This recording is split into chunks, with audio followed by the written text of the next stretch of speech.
what happened last week. On the 99th episode of The Hateful Sun. Is this the episode where we found the 9 absolutely crazy hot women and then 8 crazy hot women and 1 decent guy? 6 crazy hot women and 1 decent guy, yes. Gotcha. I know numbers. And we approached, and they were like, "What are your names?" And we were like, "Our names plus Timothy." And then we talked in a cave, and we're like, "All right, these people, let's trust them for now."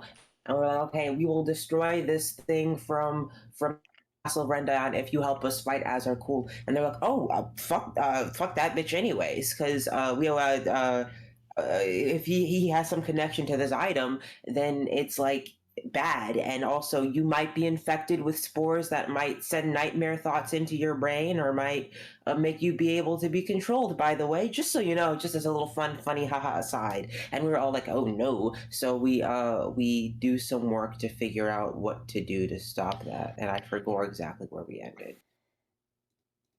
Providence basically added to the list of reasons why she does not want to be alive very long, apparently. Oh yeah, she absorbed some of the spores. Too many, but still some. I haven't finished yet. I gotta go collect yours next. Yeah, she's only just beginning. Exactly. And after you arrived at Grove, after getting some fun pets with giant griffins and then fun rides from them, Chance and Audra snuck off. What did they do? Confirmed some bad stuff that I hoped was not real. Grandpa's not here, so we can't go ask Grandpa about the weird blood god that he once was Avatar for. Yeah. I know a little bit about it. It's not good. I'm not a fan. And now I can't even freaking... Now I feel like I have to like really try hard not to kill people, or else I'm feeding into this thing that I didn't even know about. I'm gonna rule that Grandpa is at the barricades, fabricating more spikes for the spike traps.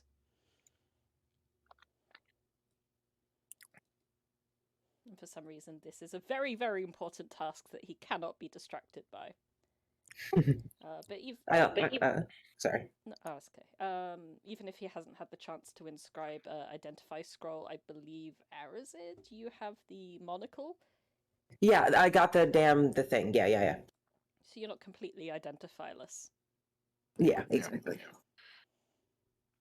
And honestly, I don't think Audra would. I mean, Chance might decide to share. I don't think Audra is ready to share this information with anybody else. She wouldn't tell Chance not to, but she's not going to go out of her way to tell people.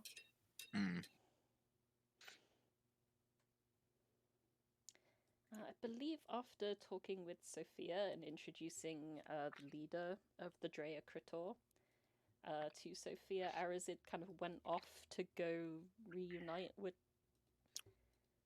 his new harem.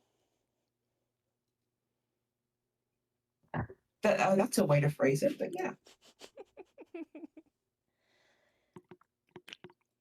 I believe at the end of the last session, Chance and Audra were just kind of like panicking on a bench together. Nah, it was crying. Yeah, it was more Chance comforting Audra, I believe. Okay.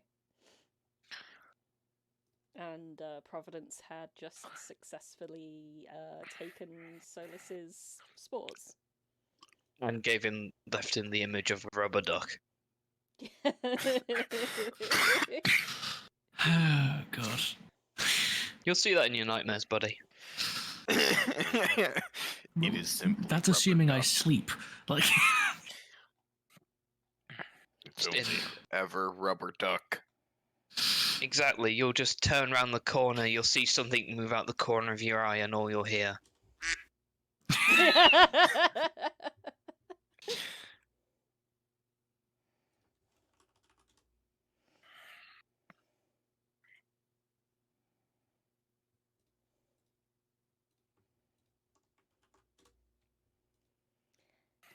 And so,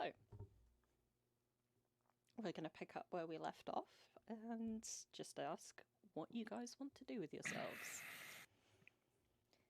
To recap, it's about 1 p.m. On the 12th day of invasion. The forces are expected to reach where you first met Azir the dragon in about 2 days, which is when Azir will leave to go pretend to still be working for them. And they're expected to reach Grove 3 days after that, so in 5 days' time.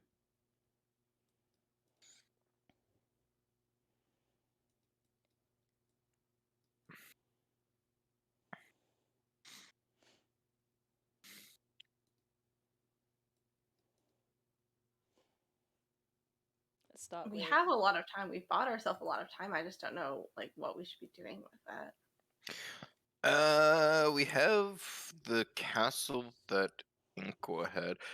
Could you bring us to the map, Ren, just so we can kind of see and try and plan what we want to do? Yeah, but I feel like it's kind of wrong to go do that without Matt here. Yeah. What else do we have? Blue Rock Lake is gone. I mean, we could go to Naglamund or Naban just to see if we could scrape the bottom of the barrel to find anybody. Because, I mean, Henry's in Naglamund. See if we can get Henry to come back home with some troops, and or his wife maybe. He last you saw of his wife, she was marching from Duras back to Naglamund to reinforce it. Yeah. Yeah. And so Yeah, they we've seem to be never- kind of protecting their own interests. Yeah, we've never stepped foot in Naban. That could be something. We could go back to Kamtoa to explore that time weird dilation place, but I don't know if we want to do Oh that yeah, because we didn't finish that. with how little time we have left. Because if time moves slower or faster in there, or slower or whatever, it could be screwy. We could go back to Own, and just see if there's anything left and fuck some shit up if there is. I mean, it seems like Owen's kind of already like that. As far as we know, the undead from that city have already joined the army and they're already marching, right? That is what you heard from Belros. Okay, have they reached Duras? Do we know where? Day 20. Is that army? Day 20. So okay. in 8 days' time, you will have, assuming that you wrap up the entirety of the Grove fight in a day, you will then have 2 days to get everyone to Duras to defend that. So basically right now the army is somewhere between Own that section of the army is somewhere between Own and Duras, and we Yeah. could It's go. this We black could go do. mob was the last time that we saw it. Yes. So we could potentially go do something about that. Not necessarily maybe defend the whole army, but potentially we could go do something about that. I'll remind you that when you learn about the spores from the Drea Kritor, they mentioned that the spores need like hubs, or like nodes they called them, in order to transmit orders across the region. And they intimated that there would be one with like each main force. Yeah. You haven't detected. Last time Providence tried, you didn't detect one in I think it was 1,000-foot radius of yourself. So basically Grove and a bit of the surrounding forest life. I mean, I would be down to go back to Kamtawa to see if we can find anything that will help, because we definitely did leave that like unfinished. Yeah, well, we knew Cool was coming, and we don't know if he's made it to there yet, so we could also just casually run into Azarcool. We could, and Azarcool does have some protection against divination, so I don't really want to like waste a spell slot trying to figure out where he is. Not only does he have some protection, he's proven to you that he knows what you're doing. He can tell what I'm doing it also. Yeah. He has some sort of like true sight or something. Or scrying, or both.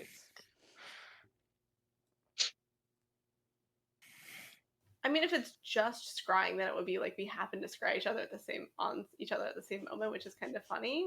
But also, like I would know that's happening. Spider-Man pointing meme. All I'm saying is that we've never been to Naban. There could be some untapped potential there. I mean, Naban is, especially if we wind walk, it's like 30 minutes away. So we could go there. Can I roll a history check? Like, what do I know about Naban? It's pretty close to Grove. Yeah, go for it. It's where the snake people are. As well as, I don't know if... I'm very sad. It's where the snake people were. Oh yeah, the that's only- right. I know about the 1T, but I'm very sad otherwise. The only fact that springs to your mind is that, like, as you were traveling to Lochmond, you saw, when you first met Aegis, you saw a very large army marching from Naban towards Duras, and you saw Naban up in flames. Pretty sure it burned down like 3 months ago.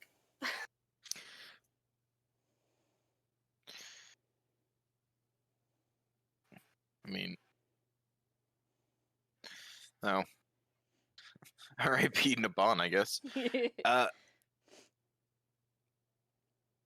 mean, I don't really know what else to do or where to go other than, like, Neglamund. I don't know if anybody else has any input. No, we'd have to talk to them to get input. Technically, you two are talking amongst yourselves in your little... In the sad room. In the Let's sad leave this room. You could call another meeting.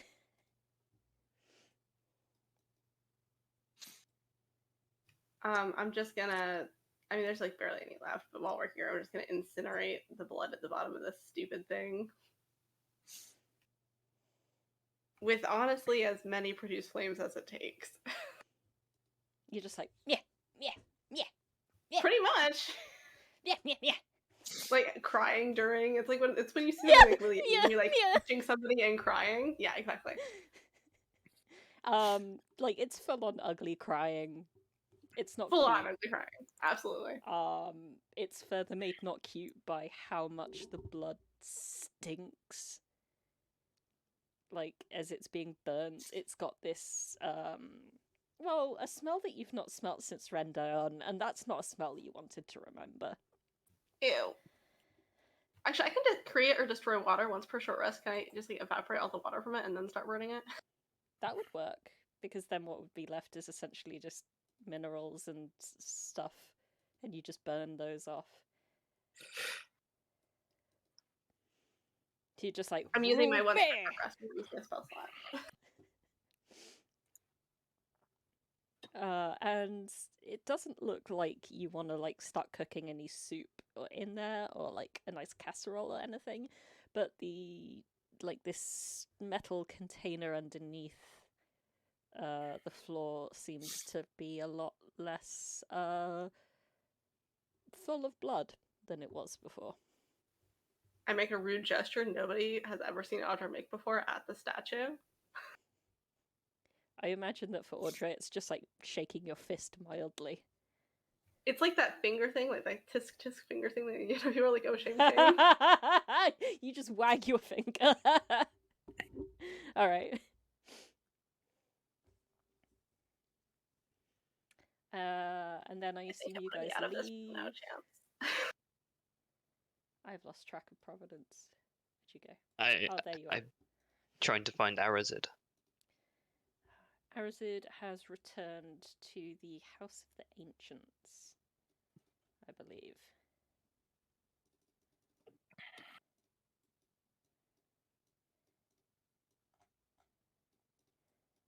I'm with the Kriya. You can also call them the Exalted Riders. The Exalted Riders. That is what Drea Kritor means in common. Oh, I got it right. I just said it backwards. Okay, that's fine. I can remember Drea Kritor.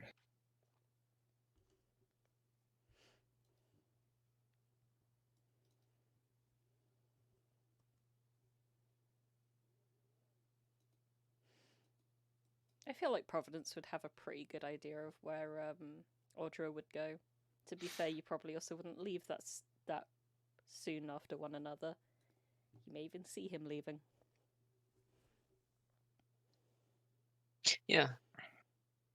Sorry, I got randomly distracted. That's fine. Today is a weird day.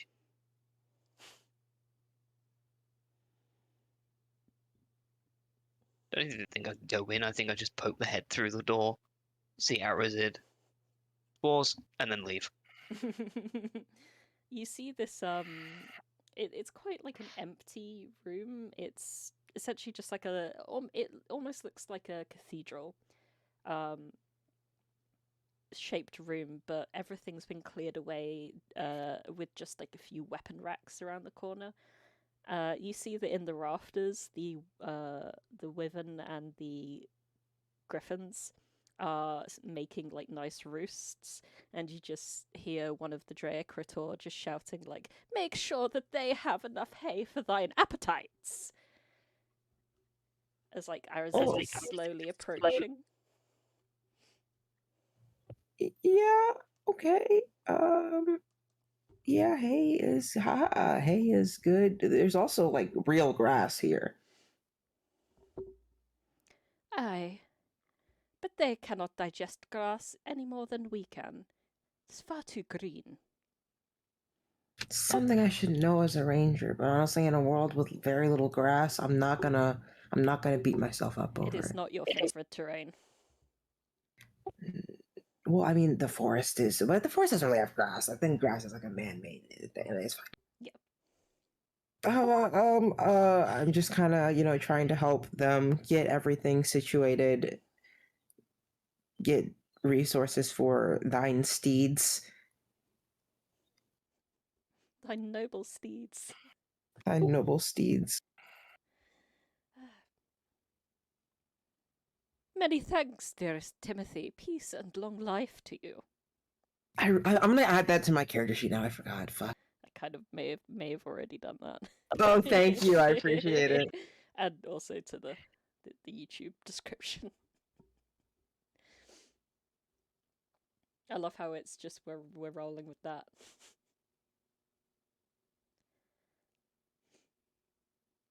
So you just kind of help them clean up this area? Yeah, like clean it up, get it situated for them to. Are they like inhabiting it? Because if so, I'm gonna get it help them get it situated for them to inhabit, and also for their steeds to inhabit. Because that's just what I assume what's going on. Yeah, they seem to have this place seems to have not been used all that much. It seems that like paladins, which is what this place was originally built for, kind of fell out of style of a way to be in Grove in the last few decades. So like one of the riders is like sweeping the floor. Another two are testing the weapons, just having like they're already starting like mock fights. You can see these guys are indeed quite proficient. Can I do like an insight or a survival to see like where on the line they would be the best? Yeah, go for it. That would be a insight.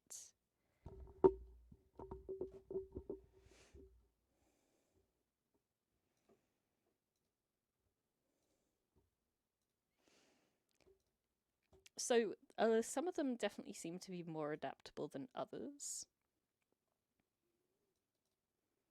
I have a sheet with all of their thingies on. Give me a sec.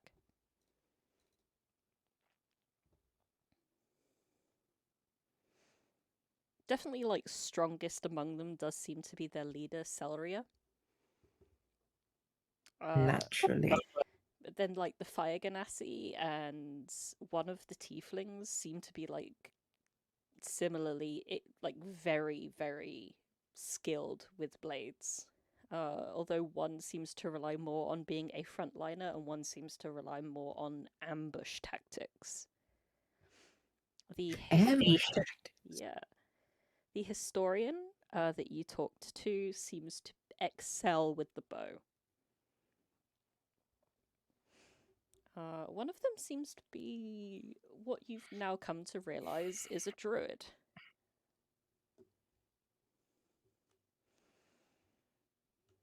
And the remaining two, which include the male, are magic casters of some kind, so you'd reason there'd be more backliners.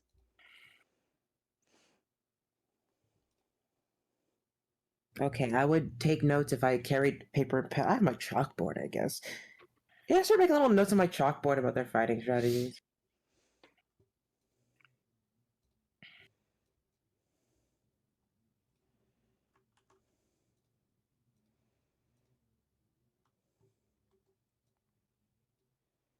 Just to have it and give it to someone like Chance or Audra, who I am assuming is going to be the people arranging people for, or Solas or somebody, not me.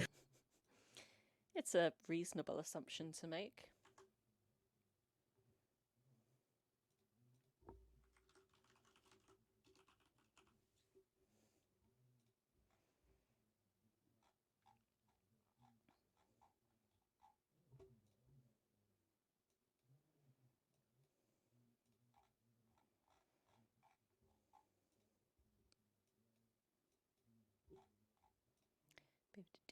And I'm just sharing the file with you now so that you have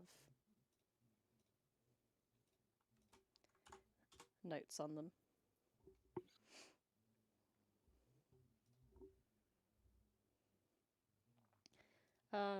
You would probably also notice like the door to this place opening. Otherwise, let me just. Behind you, and you may notice Providence just like poking their head in. Is it just me, or do we have robot Ren? Might be just you. Ren sounds fine to me. Oh no.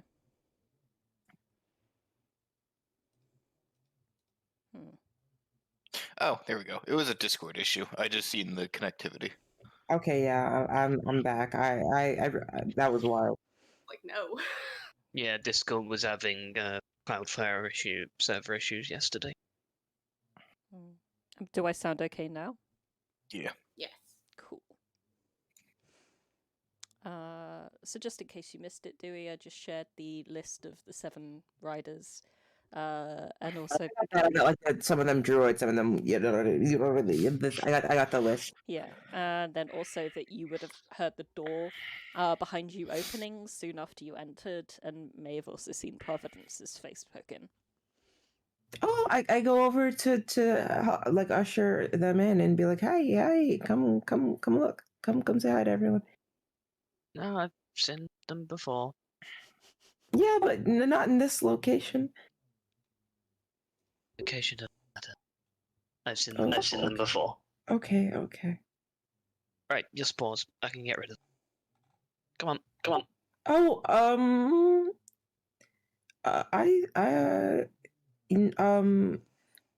like permanently or?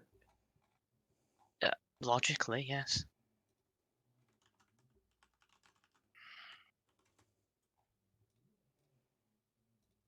Why do you not want to get rid of them?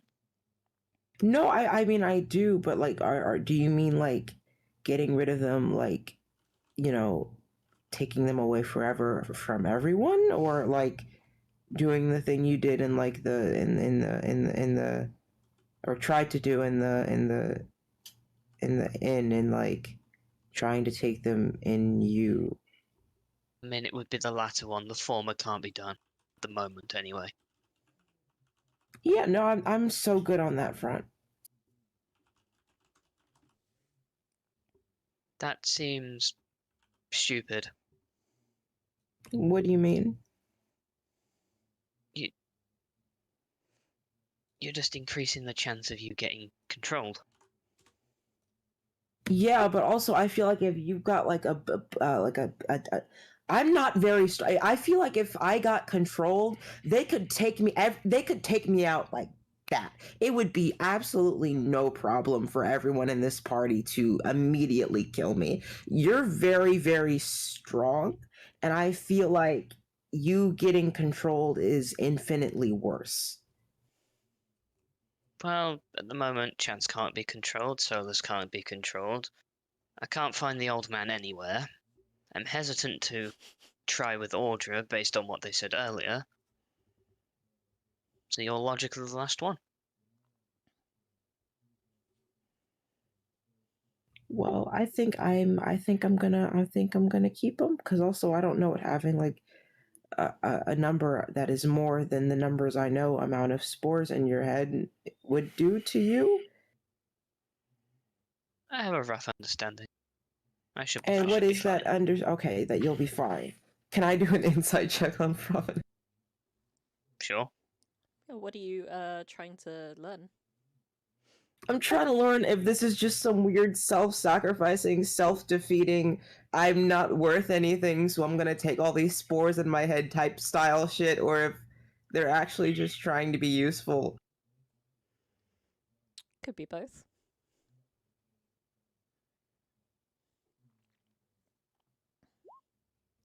Not that you know. The one thing that I didn't want to roll. Oh, I mean, just I'm not going to roll deception because she's not trying to deceive in any way, shape, or form, unless you would like me to. Not particularly. Not particularly. What's what? I guess you can't tell.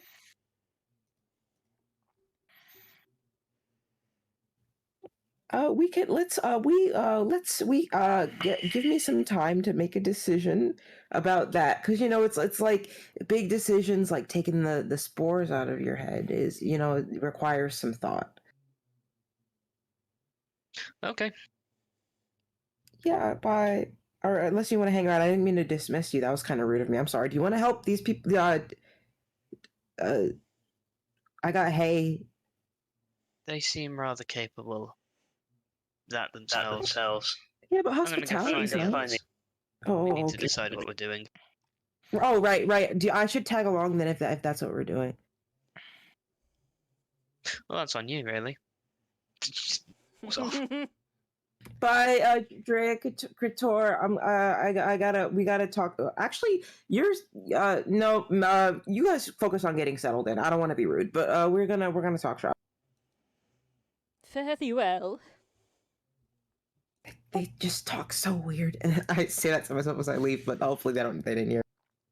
As you leave, you kind of hear one of them lean over to another. These guys talk so weirdest.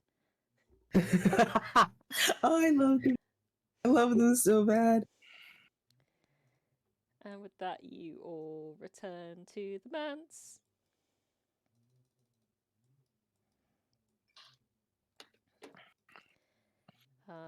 I'm assuming that at this point, Chance and Audra have kind of like wrapped up their little individual conversations, starting to leave, looking for some others. Yeah, getting the fuck out of this room for sure.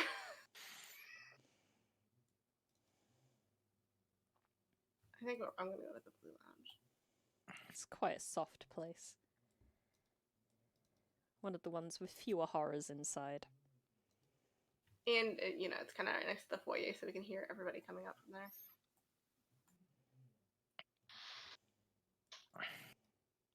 I assume that before, like, Providence and Arazid would return, you guys would find Solas and be like, come on, we're talking strats.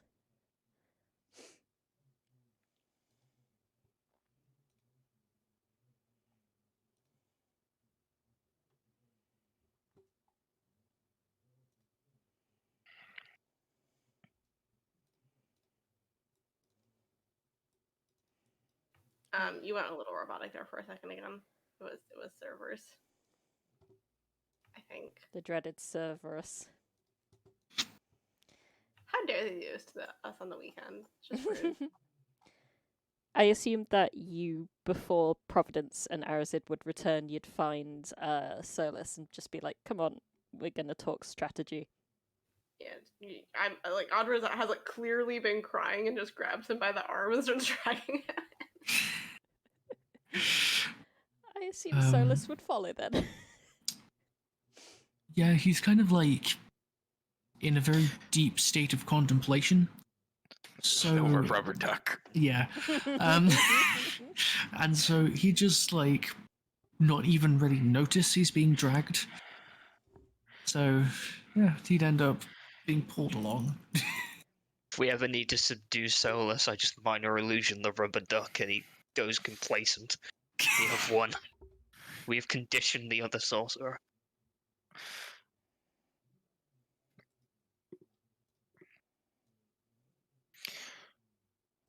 That is until he does the check to figure out that it's not actually real. It's not a duck at all. It's a goose.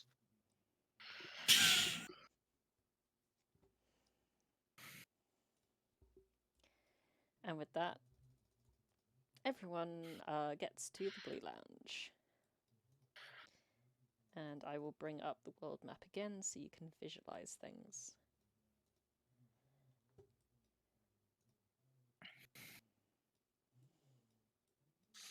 Okay, so we have some time. We were talking about maybe going back to the Kamtawa Abyss and kind of finishing up that. But there's all these other places. Navon's kind of burned down. We have Henry's army and Nagleman marching to Duras to defend that. But maybe we could convince them to turn around. I don't know. They were going from Duras back to Neclamund. I mean, we could attempt to go parlay with Henry to see if he would aid into the defense of the known realm. He's pretty selfish. We'd probably have to offer him something. I mean, it could be worth a shot at least.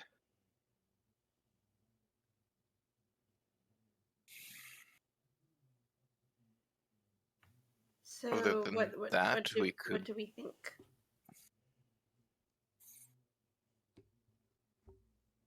Yeah, what would I want to hear from Providence, Arazid, and Solas? What would you think is the best courses of action? She just shrugs. Because she has absolute clue. That's true. She's not very clued into the whole political system. I think staying away from Nabon is good. I honestly don't give a fuck if that place is run over. It was run over already a few months back. Okay, Yeah, great. Then we're golden. Yeah, like burnt to the ground. We're so good. I feel bad for like the slaves that were there, but everyone else can really just it's not good there. Ooh. Are you thinking of Naglamund? No, Nabon. Okay. You don't know much about Naban from your background. You don't know if there are any slaves there. Oh, okay. I just assumed that we knew everything that was on the damn cards. Fair. I wrote those years ago before I knew your characters. This makes sense.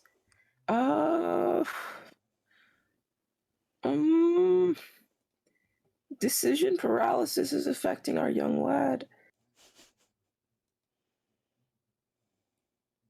What about you, Solas? You look like you're having some deep and meaningful thoughts. What are we talking about? Sorry, where am I? What? Hi. I escorted you here like 2 minutes ago? Sorry, I've been dissociating for like the past few minutes, I think. Oh no. Don't worry about it. He's having a grandpa moment. I'm very worried about it. Providence, what did you do to him? Oh, I did nothing to him. No, it's fine. Or, well, yeah, what's going on? Please explain. Well, Audra points to like her map that she has rolled out. Right. We're trying to figure out. We have some time before the army approaches, and we're trying to figure out what we can and should do with that time. I mean, although maybe for you, like a nap, maybe is in order. No, I'm fine. I mean, if you have a few days, I feel like all the major threats are dealt with. Why not just relax, prepare, and wait for the inevitable? That is the army coming to our doorstep, not like anything more than that. Yeah. I don't know if I'm physically capable of doing that. I think looking for the if there are any. So like, I should know this, but are like the I don't know what word to use, but the thingies that can make us controllable in the army, or are they just around? The nodes. The nodes. We've inferred that at least that likely one is with each force at a minimum. Yeah, that's what I thought. But like, are there also some that are just around? I believe so. However, we have been We've run able to into them. destroy the one in Grove before we even knew what it did, based on the fact it was just a shrine to cool. There could be one in Dras that we could go handle. But I don't know if that is worth the entire trip there just to go destroy a single shrine. I think we can maybe head up there early after we deal with this stuff here and then destroy it, if that is a thing we can do. Part of the network of the nodes that you learnt is that there are 2 tiers. There's like super local ones, which are only effective within the size of about a city, which was the one that you found, and then there are ones that control multiple of those like local nodes and are effective up to several miles away. And they're the ones that link up directly to Azarkul. And they can be an out object or they can be a person. I guess we could go node hunting. It's like a weird, messed up phylactery. It is like a weird messed up phylactery. It's more like an internet. I don't have a reference point for that. Sorry. God. What? God? It's more like What? a root system. Oh yeah, and the nodes are like mother trees, which are a real thing. Exactly. Audra explains this, and I'm sure no one else understands. Yeah, no one. I have a mom. Is it like that? You know, it's a little bit. Mm-hmm. But like, if your mom was able to control you like in a more physical way and not just like with emotions. I mean, she could if she wanted to. My mom's really strong. Well, yeah, but not just with her like thoughts. Oh, like with her brain. Yeah, okay. Like Providence. Huh? Providence, you can do that? What? Don't you have like that dominate person thing? Oh Oh, yeah, that's right, well. that. I'm not implying that you're my mom. I'm not doing that. Anyways, let's go node hunting. We should do the node thing. Well, we know the one in Grove has been destroyed. Providence checked. I don't know. And that got into the surrounding forest, correct? Yeah. Just about.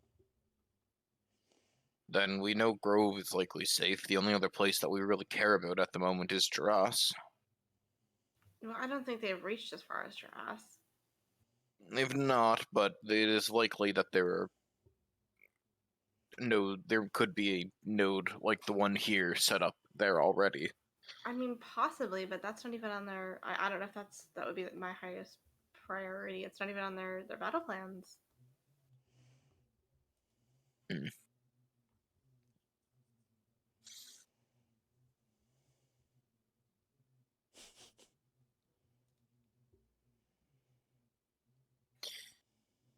I'm trying to see if we have any more friends we can try to find. Well, where's Mackin? Is Mackin like a good fighter? She would be in Duras now.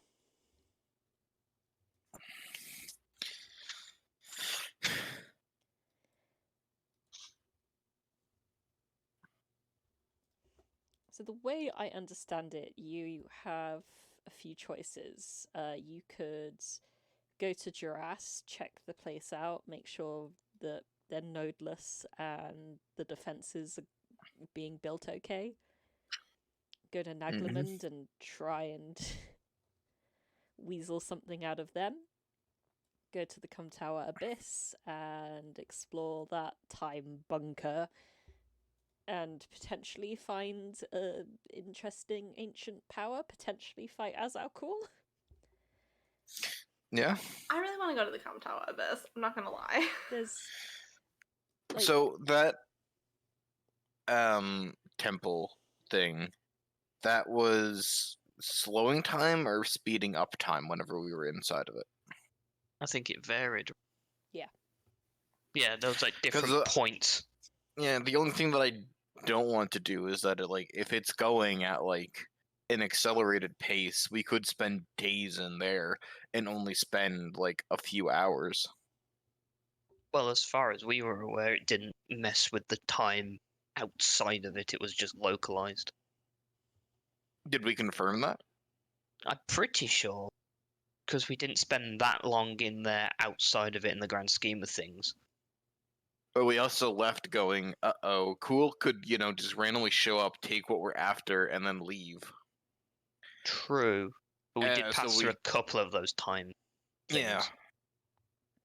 Yeah. Then we went back out, went down, got what we came for, and teleported the hell out of there because of... Why'd we leave? Why'd we teleport out again? There was Inqua was having blood god. Oh no, it was the sword. It was sword. Oh problem. yeah, we had sword problems, and then we went and dealt with that.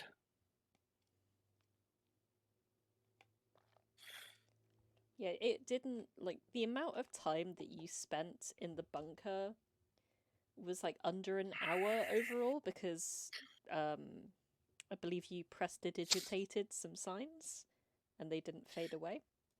Yes. Yeah, so it was just a weird, like, it was like a slow type effect, but it didn't affect, grand scheme time. When you'd left, it was still the same day. It didn't seem like a massive amount more time had passed outside than inside.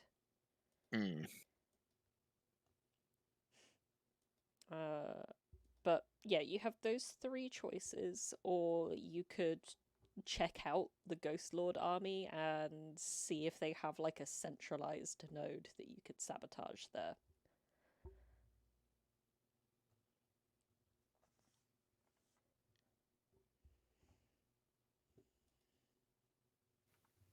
I honestly feel like it's worth it to go to the Cum Tower Abyss and then maybe come back and lie in wait for the Mechas army and see if we can like fuck up the node before they even get here. Maybe use Azul to help us with that. That's possible. They'll arrive here in 2 days. So if you're able to do the Abyss stuff within a day and then get back to the meeting point. Which is totally doable if Chance and I use our higher level spell slots to get around. Yeah, because I can put us like right into the abyss because I have the rock from the bottom. Nice. And then there's a tree there, so I can plant us back. Yeah, or we can just plant so we don't have to walk upstairs.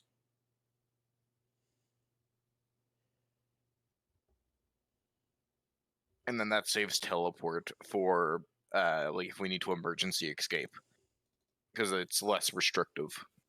Is teleport instantaneous? It is. Okay, yeah. Then yeah. Then I would be okay planting there. Let me just check that spell card. Whoops, I meant to just look at it. Yeah. It's casting time 1 action, so instantaneous. Okay, thank fuck. I did prepare it today, so we're good. Yeah. So I guess back to Kamtawa to go explore the weird place. Okay. How does everyone else feel about that? It'll be fun. I think it's the best plan we got out of the options and also seems like something we can do quickly and efficiently. So it won't waste too much time and we could potentially do other stuff with the other days if we wanted. Yeah. And worst case, we spend 5 days in there and think, oh well, we're late. Worst case, we just come back and the battle's already begun, and then we just like descend from the heavens. Yep. Like weird angels and win. Oh, I only have a 2 for my point. That's fun. Worst Well, you case, can you make end up somebody just else roll that. So being like the Rohirrim at the Battle of Helm's Deep Yeah, we just come in from the east and break their lines. on the dawn of the 5th day. So I'm assuming with that you just like Chance slaps his thighs with his hands, goes well, and stands up and begins to cast teleports.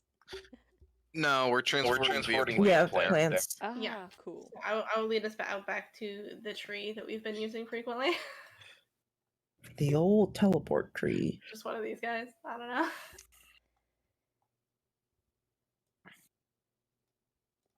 And I'm gonna plant us to the sad tree. We just come out of the the tree where the dryad is dead in.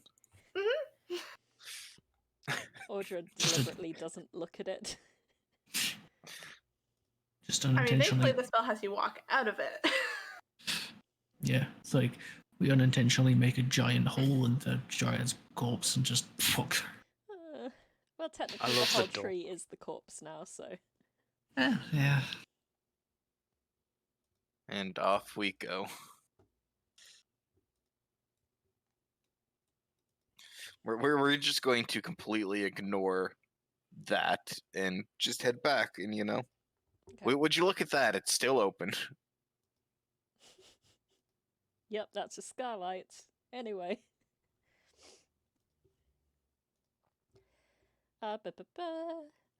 You once more head down into the abyss. There is a 10-foot deep, 5-foot wide hole that has been magicked out of the door.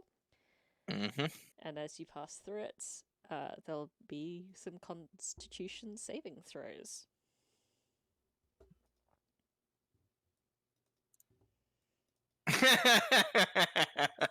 Buddy. You tried so hard. You got so far.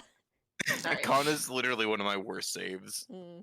Oh no, that's fine. Because I Well. don't have Timothy! I still got double what Chance got. Don't do me like that.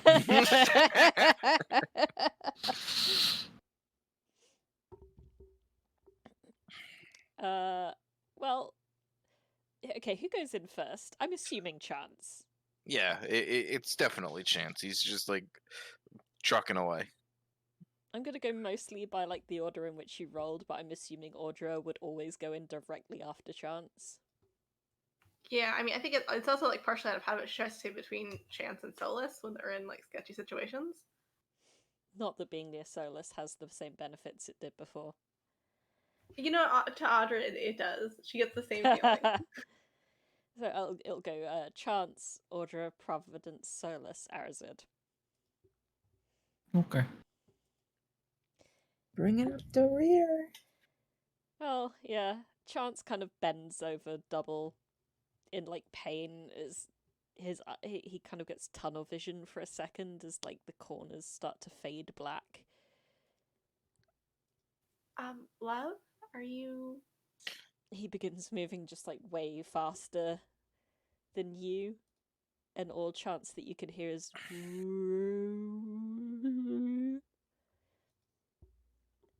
from God, I hate this place. behind. You just kind of stumble forward, allow the others to pass over the boundary. They all seem fine until Arazid passes over and seems to have the same reaction as you. It causes a few moments of pain and turmoil and a lot of discomfort.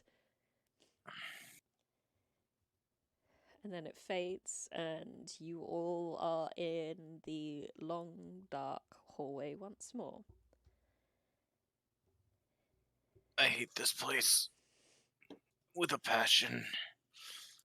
And Chance is just gonna reach up to the wall and press digitation a mark on there so we can know. I should have did one on the outside too. Shit. And Audra's also going to mark their path with chalk in case they're here more than an hour.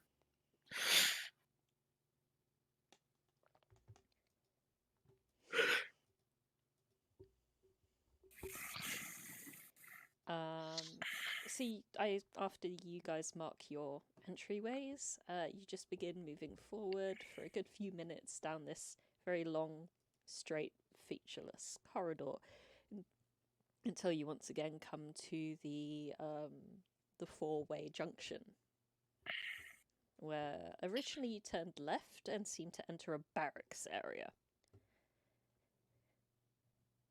I don't think we need to go to the barracks again. Do we want to go forward or right this time? If you Let's go recall, right. and you would see again on the floor that there seem to be less dusty footprints heading right.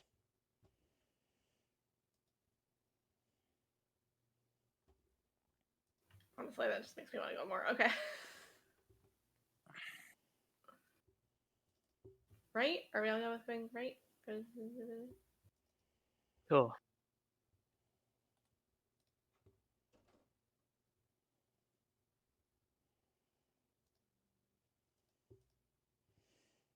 You guys begin going right. And I am on high alert, so let me know if I hear anything or see anything weird with my passive. Please roll me a perception check. Oh, I gotta use my actual perception. Lame. Okay.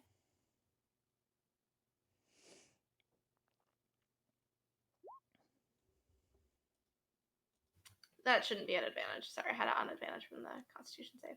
Sure. With a 19, you don't hear much until, after following down the corridor for a while, you get to a T-junction. There is just you hit just the end of the corridor that you're currently following. Down the left, there is a sign saying recreational area.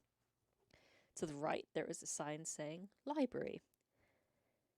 The footsteps seem to mostly be favouring the left corridor, and it's here, Audra, that you hear a faint music coming from down the left.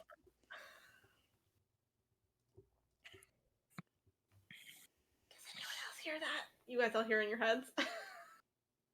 What? Oh, God, I hate this place. Do I recognize the style of music? Do I know, can I tell what instrument's being played? I think that would require another perception check. Okay.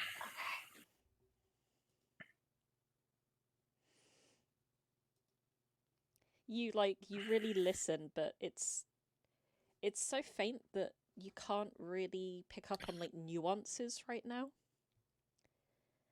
You only seem to be able to pick on really vague brushstrokes, but this doesn't sound like any kind of music that you've heard before.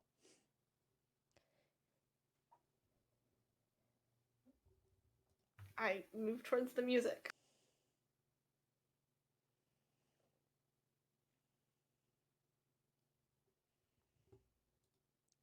Everyone else follows? Yeah. I will follow.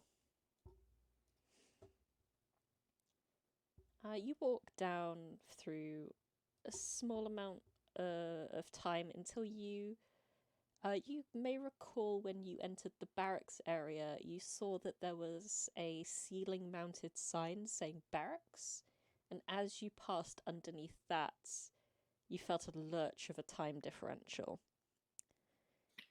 Okay, with this one, now we have the actual thing here, because I now have this. Chance is going to look and try and study this thing and see its effects within the weave. Is there any way to shut this thing down? So you look and see signs saying recreational area, and through the weave you can see that it's there's a solid wall almost where the weave seems to be just literally shifting at different paces. And you can peer through the wall, and you can see that effect extends all the way down the rest of the corridor. It's a very large area of effect, not something produced by the sign. Something that seems to be inherent to the area and the construction in some way. There's no way to stop these time differentials. We're just going to have to deal with it. I'm sorry. Do you want to lean on my shoulder? I'm good. Hopefully this one's not going to put me on the floor. I hover. I hover so hard. You brace yourself, Chance, and step forwards. Yeah. Yeah. And ask for a fresh round of con saves to see who nearly loses their lunch. Wait, did you guys even have lunch? You probably had lunch. We had good berries at a minimum. Good berries count for all 3 meals. Because they're That's just some that Willy good. Wonka shit.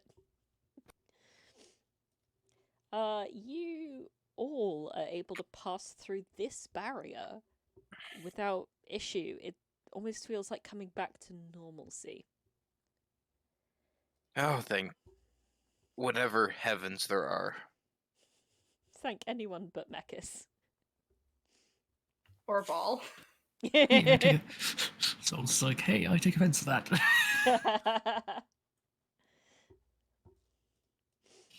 Thank Ren, Dion. Thank the voices in my head. I mean, what?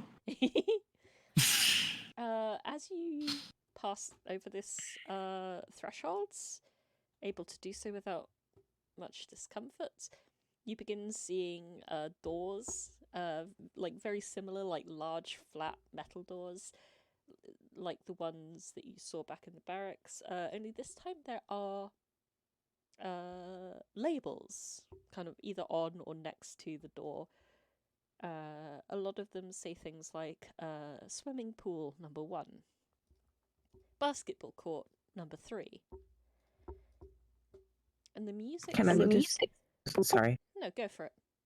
Can I look to see if the swimming pool has water in it? Yeah, you open the door and you're not greeted with a swimming pool. You're greeted with a small room with lots of upright metal coffins. Close the door. Close the door. But as you open that door, like there's a really strong, like humid but a really cloying smell that like you've occasionally smelt like on Inqua is the closest you could put it. Is it like super sweet or something, or like? It's a little sweet.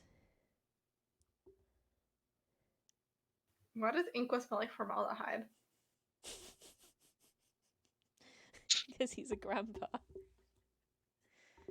Grandpa, after you pass the threshold of 70, you automatically start smelling like embalming fluid. I think it's because he's an alchemist, okay? Once you reach the threshold of 70, they don't give you dialysis anymore. It's just Oh my god. embalming fluid. Oh my god. Yeah, he's not actually an Elan, he's just been preserved with formaldehyde this whole time. It's actually the key to immortality. But yeah, like you see like a bunch of. Oh, now I get it, demon. Yeah. You see a bunch of what like you think are metal coffins, and then there's another door beyond that. I guess I'll trek ahead. I'll tell the others first. I'm like, oh, I'm gonna explore this area, and then I trek ahead without waiting for a response. You open the door and you see a really large pool. And the smell gets even more thick, and it's like kind of tickling your nose a little bit, makes your throat feel a bit like irritated. Oh, what's locker room? It's the chlorine of And then the the chlorine of the massive pool, yeah. amount of water in the pool. I don't think I've ever seen this much water in my freaking life. You've seen more water in Loch Mond. Oh, okay. So it's not It was not it's normal anywhere pool near as size. clear. Like, you've never seen such an artificially created amount of water as you see before you. It's like a perfectly rectangular, tiled pool. Is there anything in the pool? There is some kind of device kind of floating around in the center. It seems to be ring-shaped. I need to get that. That might be important. I know it's like a pool floaty, but Eric How do you thinks want to it's peed in that pool? how is there any like sign markers like, oh, this is 3 feet, this is 5, like the pool things? Yeah, there's like a shallow end, and the shallow end is like 2 feet. And then it goes down up to a maximum of 15 feet deep. I would like to try to get in at the 2 feet mark and then try to just wade over to the damn device and pull it over. You cannot swim. Well, if I just, it's 2 feet, I walk. Yeah, you are 3'4", I know. I'm just like, the ring is like hovering right on the edge of where the shallow end starts to dip downwards a bit. Okay, I know what I must do. Can I get within freaking... Can I get within 15 feet of it? Yes. I'm gonna coil and grasp it towards me with my tattoo. Okay. Roll the damage. I gotta see what the damage is. 3d6 force. Okay. This is not how I thought this session would go, but I love that it's going this way. You coil and grasp, and like you grab this thing and pull it all the way towards you, and like as your spell disappears, this thing just pops right in front of your face, and all you hear is the sad whine of air leaving what appears to be some kind of inflatable device. Oh, it's a balloon. It's like a pool float. It's like a pool floaty thing. Yeah, it's like a donut shape. I go, this could have been really important, and I broke it, and I run back to the others with it, and I'm like, I have this, and I think I broke it. As Solas, you in particular notice that a creature that has haunted your most recent dreams is emblazoned in a decal all across the top of this pool float. There's lots of tiny cartoon ducks decorated on like a pale pink background. The world has to be fucking with me at this point, right? He sort of clocks back in, looks to Arazid, and is holding what I assume is pretty much just like a fistful of rubber, or like plastic or whatever. It's just like, what is that thing? I don't know, but it looked important. Right. How did it look important? Was it glowing? Was it moving on its own? It was in the middle of a giant thing of water. Okay, lily pads do that too. So yeah, but this is obviously not a lily pad, Audra. I don't know. It's kind of flat. It wasn't flat at first. It was very round. It was rounded. Big hole in the center. Big hole in the center. You notice it's got like a couple of like it had what seems like a slightly harder divots with what looks like handles. There are 2 of them. It had 2 handles. It had sentience. I remember we saw some of those robots. It looked like a weird shield. I mean, if it had a hole in the middle, it wasn't a very good one. No, it could have been a magical shield. You don't know what you're talking about. I'm getting very defensive. Oh, squishy. Huh. I mean, whatever it is. That was so passive aggressive, Audra. You should know better than to do that. I mean, whatever it is, it has a lot more holes in it now, so. Yeah, there's like what'd you do a to solid it? stripe that's just been cut in one direction. Oh, did you stab outer it? to inner. Didn't stab it. It was in the body of water, and it was too tall for me, so I coiling grasped it. Oh, I've done that with things with Thorn Whip. You know, if it's gonna break, just be being grabbed. I don't know if it's that important. I throw it down the hall in frustration. I'm sorry, Arazid. No, we can fix it. Does anyone have mending? No. I will walk over. I'm not even looking at the entire group. I will prestidigitate Arazid so he's dry, and then I will go use mending on the sodding rubber duck pool float, mainly to torture Solas. Oh, God. And then I just leave it in the corridor and carry on going down. I'll let the party enjoy this. I thought we were going after music. Yes. Oh my gosh, Audra I almost heard. forgot. And I just ADHD Audra. Continue flying music.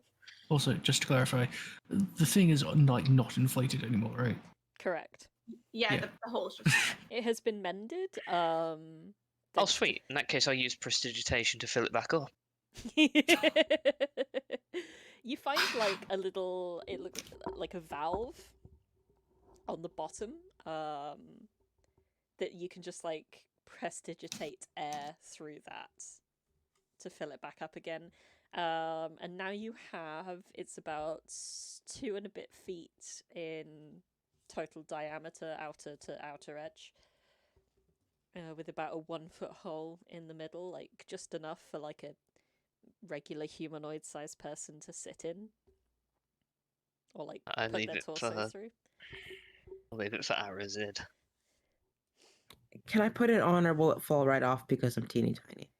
You can like hook I it mean- over your shoulders, kind of like if you bias the weight, you can hold it on. But yeah, otherwise, if you were to just drop it directly over, it would fall over you like a non-rigged fair game. I put it over my shoulders.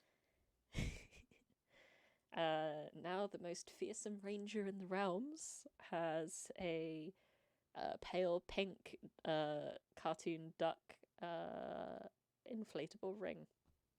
Does it give me a swim speed? 5 feet. Thank you. And the music continues from further down. I'm going after that music. Huh. There's actually a little pale pink. Oh, that's beautiful. Adorable. Gonna add that to a thing And it's later correctly sized for him. Too. on. I'm not gonna lie. It looks like it wants to murder everyone. Yeah, it does look a little evil. A little. So does Arazid, and we love that about him. Arazid does look a little evil. Who's Arazid? We only have Timothy the Rain. God damn it. Yeah, Solas ain't doing great.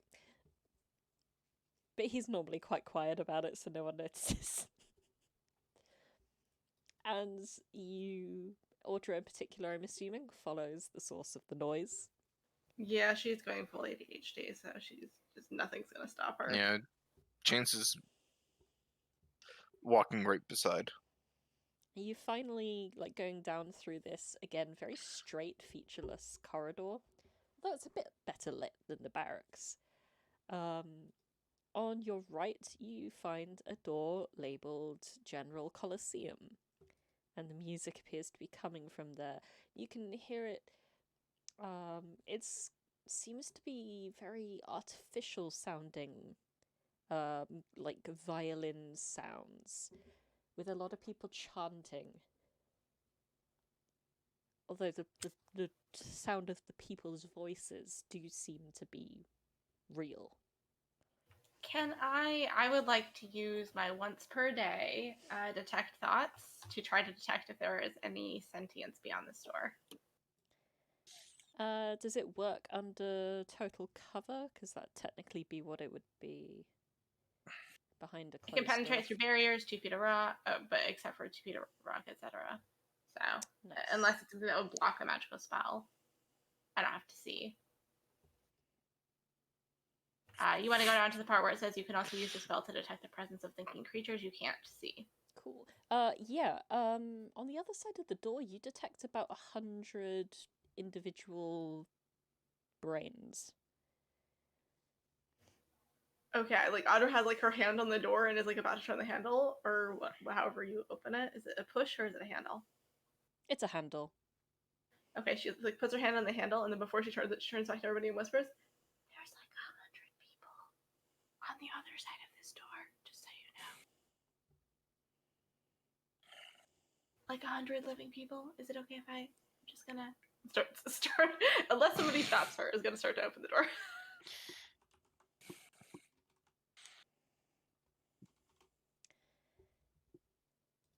Hopefully y'all heard that. I was whispering. Yeah. Yeah. I heard it.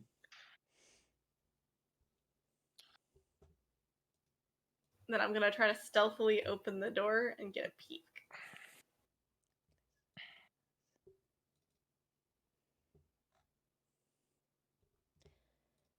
You open the door and you see like rows and rows of humanoid figures anyway, all sitting in like pews that have been large benches that have been placed in the center of this like very regular ovalloid coliseum.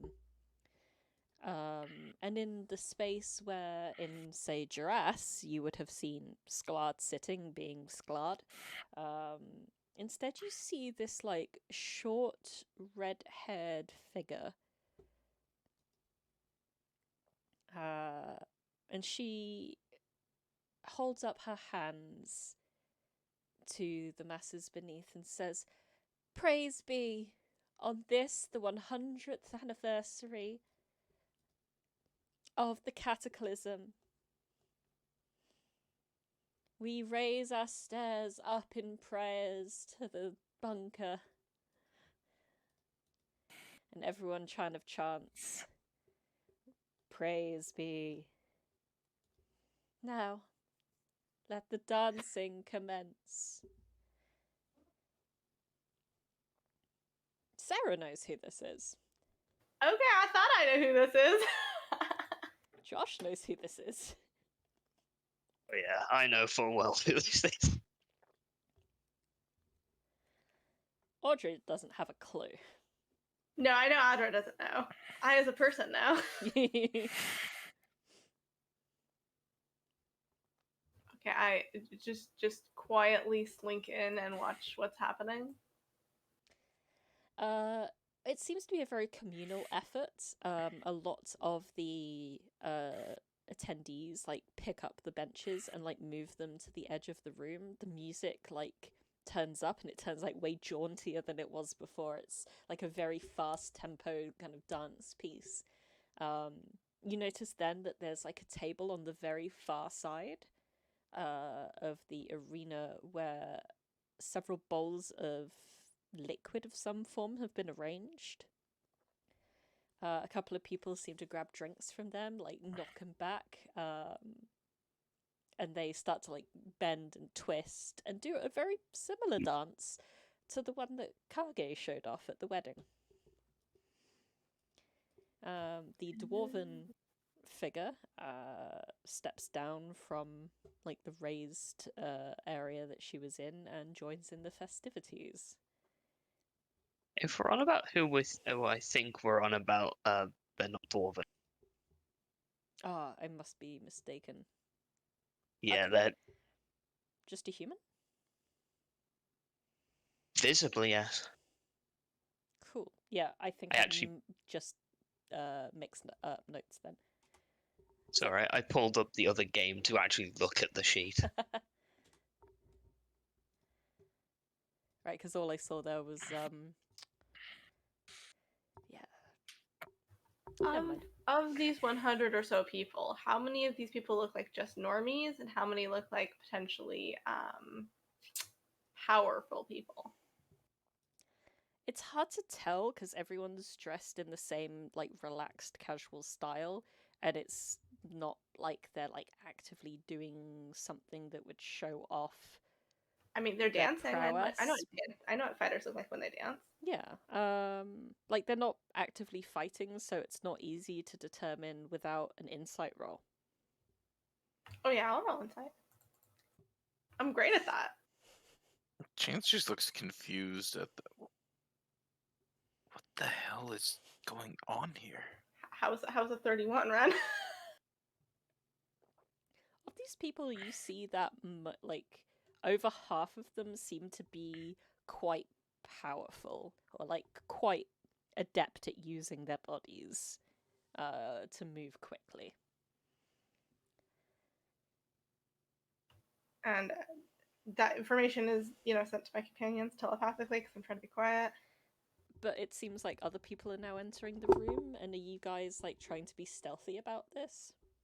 Yeah, I mean, Audra's trying to kind of remain in the background at least. Yeah, Chance is going to move very stealthy. I would require a stealth check from anyone that is attempting to enter and not be seen. Absolutely. I get advantage from my attack. Oh. That's a 5. You both like enter quite quietly. It's you definitely get a benefit from like the entranceway not being that well lit. And you are able to observe the party in peace.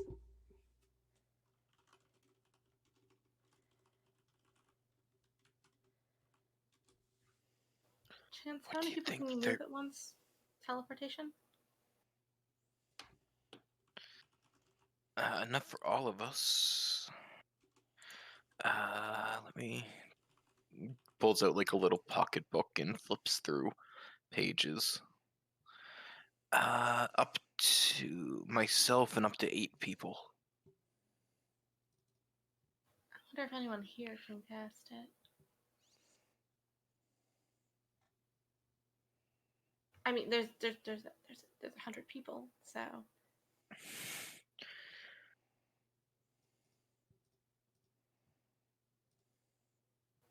course, they might not be willing, but maybe some of them. There's quite a few. Look at that one. Look at that. Just pointing out people who I think are fighters. Yeah, but are they even going to help us? Oh. I mean, I think they'll just be happy to be out of here. They've been trapped here for 100 years. They don't look that trapped. They're celebrating being here for 100 years. By the way, does anyone else come in, or is everybody else staying out in the hall? Good question. Hall. Solas doesn't like the sound of weird chanting and moving, so he's like, nah, I'm good, I'm staying outside. Can I like ready an action where if a scuffle does break out that involves people in my party, I can do a thing? What thing would you like to do?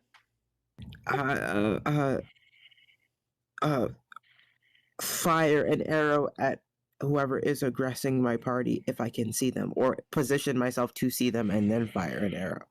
Okay. I would say that with the bulk of your new necklace, like I would advise taking that off. I can do that for sure. Otherwise, it would be a bit hard to accurately aim. But yeah, you can like whip out your bow and just like knock an arrow and just like ready yourself just in case. I am getting ready. Okay. So I guess no, it's just Audra and Chance.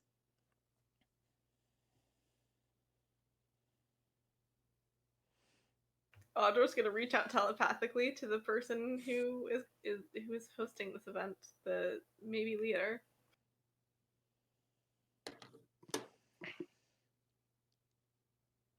The seemingly young red-headed woman, like you see her throughout the movements.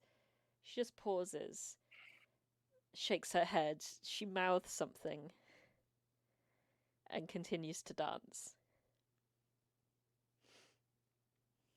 So she doesn't seem to she kind of just stops, shakes her head, and doesn't have any thoughts, or.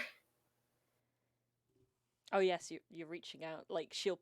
Yeah, I have detect thoughts. It's concentration, 10 minutes. With that, like, her surface thoughts are not again.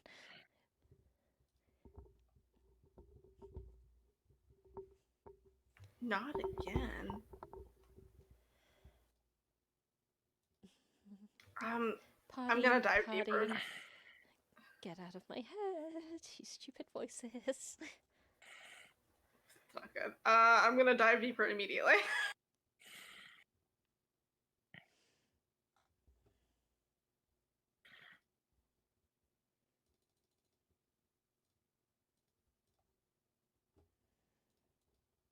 Is that DC 22 accurate? It is. So they would fail your save. Okay, I want to figure out who this person is. You learn that their name is Samantha Renathi Solas. Solas? Solis with an I. So, okay.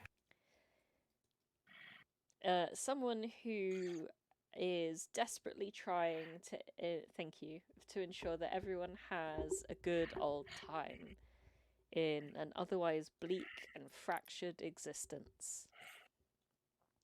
She has made herself cultural leader after much strife in the bunker as of late.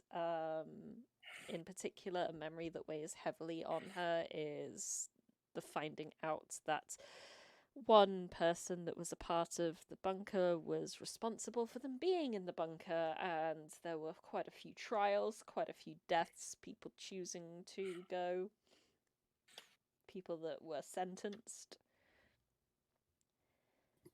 And this party is like one of her many attempts to just keep things together and make everyone feel really positive. Audra honestly feels like honestly bad about intruding on this moment, but she will speak to Samantha in her head, and hopefully Samantha understands and says, "Meet me in the northwest corner. We need to talk."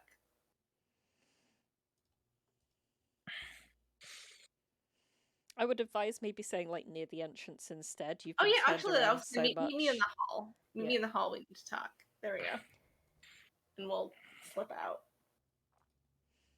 Okay, and Chance follows suit. Yeah. The pair of you slip out, rejoin the others. You like your eyes hover over Samantha for a bit as she kind of just stops dancing with her partner. Her partner is like another human female, like quite a well-built looking one. Like she looks like she'd be able to smack someone into yesterday.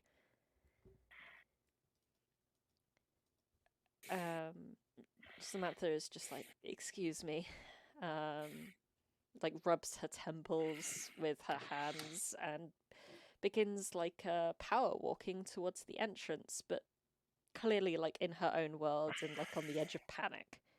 Okay, we need to slip out. I just gave a little invitation to that leader there, so.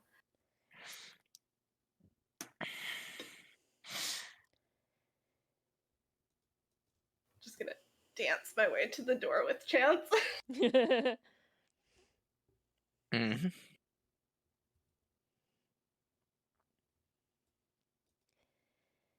And shortly thereafter, Samantha kind of bursts through the door, lets it slam shut. Like she's got her eyes closed. She's like rubbing her temple. She clearly hasn't realized that you guys are there yet, and she just like shouts, "Fuck! They won't leave me alone!" Sorry, Audra says out loud. I didn't. And like she like spins around and almost falls to the floor. Grasping for a weapon, but there's not one to be found. Okay, there's no need for. I'm not gonna hurt you. What? Who? Hi. Where? Why? We came in through. There's like you guys have the glass dome, and there's like that little hole. I came through. I'm a druid. Hi. Just holding the hand out to shake, like kind of awkwardly, not holding it out quite right. She's looking at you guys and like scanning all 5 of you now with like a lot of shock and suspicion. You are not of here. No, Grove. No, we came in from outside. So it is done. What? What do you mean? More specific, more context. The realm is repaired. Oh, Oh, God, no. no. We're working on it. Yeah, by the way, your like big dome that lets you live at the bottom of this abyss has a hole in it, so if it ever refilled with water, I think it would probably shatter and kill you all anyways. Yes, that's why we were here in the first place. We were in the town and the dome began to shatter, and they said that we should hide in the bunker for a temporary measure until they fixed it. Oh, you don't know? I mean, it's not like flooded or anything out there. Yeah, the world went to shit. If it's any consolation, we're not underwater anymore. So, Yeah. no thought of that. Mm-hmm. You know, that is a consolation. I've had enough of water for one day. I mean, just, water's great, but it's just, you know. Yeah, just and Samantha make... kind of looks down at Arazid and is just like, hey, that's my poor floaty. I had my arrow knocked this entire time, so I knocked. You know, I kind of put my bow down, and I'm like, that's cool. Do you want it back? What does it do? It helps with the doggy paddle. Like, it lets you float, so you can just enjoy like a nice drink. That's some kind of magical ritual? I think she's referring to when a dog swims. Why would you swim like a dog? So it helps your doggy paddle, but I thought dogs could already swim. Samantha kind of like pinches the brow of her nose. Okay, I know it's been 100 years and things have changed a little bit. Mm-hmm. It's not been 100, it's been 1,000. What? But we've been so careful about noting all the days. Oh, I'm sure it's been 100 days for you. Time moves differently in here. Yeah. And Ilda was so sure that she had things right. Speaking of, we don't want to stay in here too long because of that. But we also wanted to make you an offer of, you know, just information. You can leave, but also we can help some of you leave. Uh-huh. If you're interested in that whole restoring the world thing. Because we're all big on that. Look, before we do anything, we need to bring it to the council, and we need to have an open forum and a vote, and then a second vote. Oh, Sounds... See, democracy did exist. I told you guys.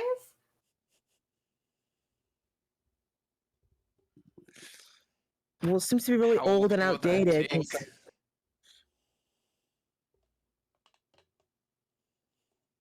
You know, we could wait outside. For them to figure it out. I think it would be better if you guys came in with me. Yeah, because if we wait outside, then we could be waiting there for like 2 extra years. Yeah, but 2 extra years would happen outside. Cool would destroy the world, and then what are we going to do? We have the orbs, but then he probably takes the island. Then we gotta go fight for the island, rip it back from Cool, put the sun back in the sky.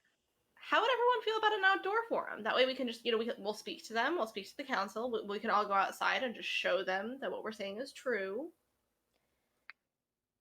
Like field trip. Look, I am just the cultural leader. I organize discos and swimming competitions. You, The fuck's a That's disco? so important. Oh, it's, and then she, like, just moves her body in what appear to you to be, like, spasms. Are you okay? Yeah, It's do you just- need assistance? It's disco. I'm sorry, I think that died in the calamity. I Disco start is- similarly spasming. So that's like I don't know if Arazid, we don't know what this ritual does. It's a dance. Please tell me dance hasn't died out. A lot of things died out, including pretty much all of the grass, all the water, majority of species that aren't ones that are going to try and kill you. I mean, Grove's fine, but we also have Most like people. We are never. I'm more talking than about the druids majority. there. Grove's the exception. We are never gonna get goddamn paid. I mean, if you do, it's likely not going to be in money you're going to have use for. So, Okay. Let's just okay. This time is going by, so let's just go to your leaders or whatever, and we'll just talk really quickly, and then field trip outside. 5 minutes.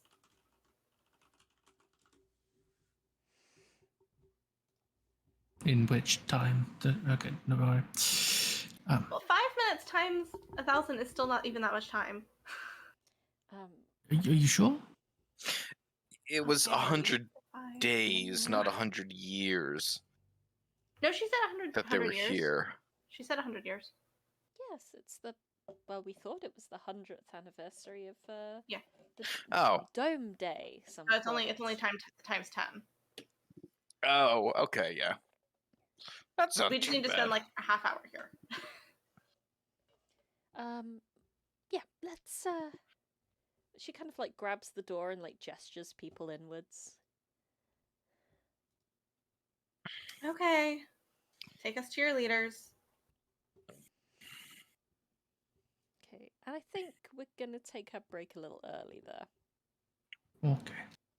Woohoo! Okay. Because planning needs to be done.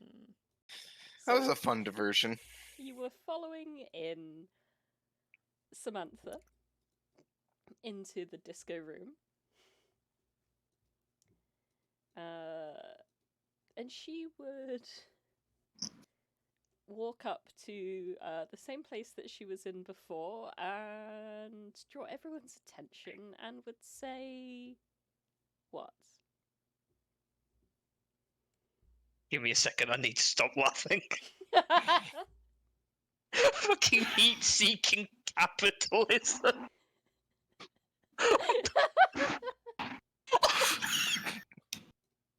Congratulations, Solas, you broke me. I really have, haven't I? You really have. Oh, I'll break your boss battle tomorrow, don't worry. Yeah.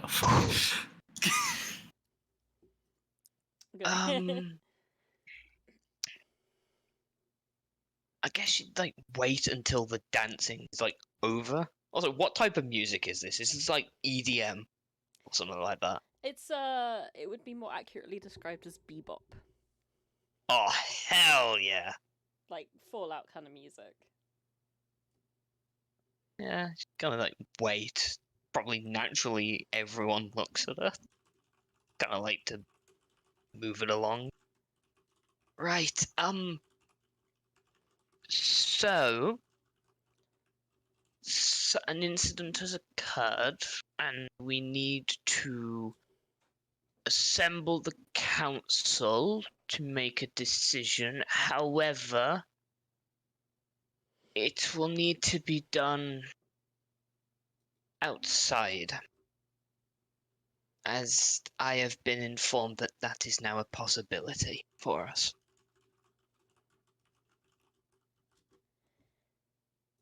Everyone kind of stops bouncing, starts looking at you and like looking around. It's like there's a lot of murmuring. We all knew that this would be temporary, and it seems that the day has come that it's come to an end. So, let's... I don't know. I'm going to be honest. I'm scared. but together we'll see whatever happens. There's a general air of elation in the room.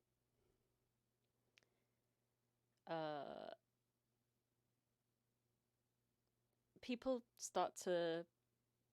Well, a few more people go back over to the refreshment table and grab themselves one last drink of punch. Oh, hell yeah. Luca approaches you. I know I'm kind of springing this on you guys, because I frankly didn't think you'd be coming back here this soon. I thought this would be more of a victory lap type thing, but Sarah, would you like to speak for Luca? Absolutely. To set the stage for Luca, and as the case may be eventually, Ilda, who is also there. You have been trapped in this bunker after being tricked or betrayed, in your view, into hiding in a place that, well, to coming to a place that ended up trapping you inside, after witnessing a couple of awful things inside a museum. You've been trapped here for about 100 years. You've seen thousands of people die inside shortly after arriving. And there's been a lot of turmoil until Samantha the most, but with a lot of your help, eventually established some kind of, like, controlled democracy. There's been a lot of turmoil that you two have gone through together in the past, and you can sense Samantha's turmoil. I love that you've already changed your tag there, Josh. Oh, don't worry. When Matria comes back, my collection will grow.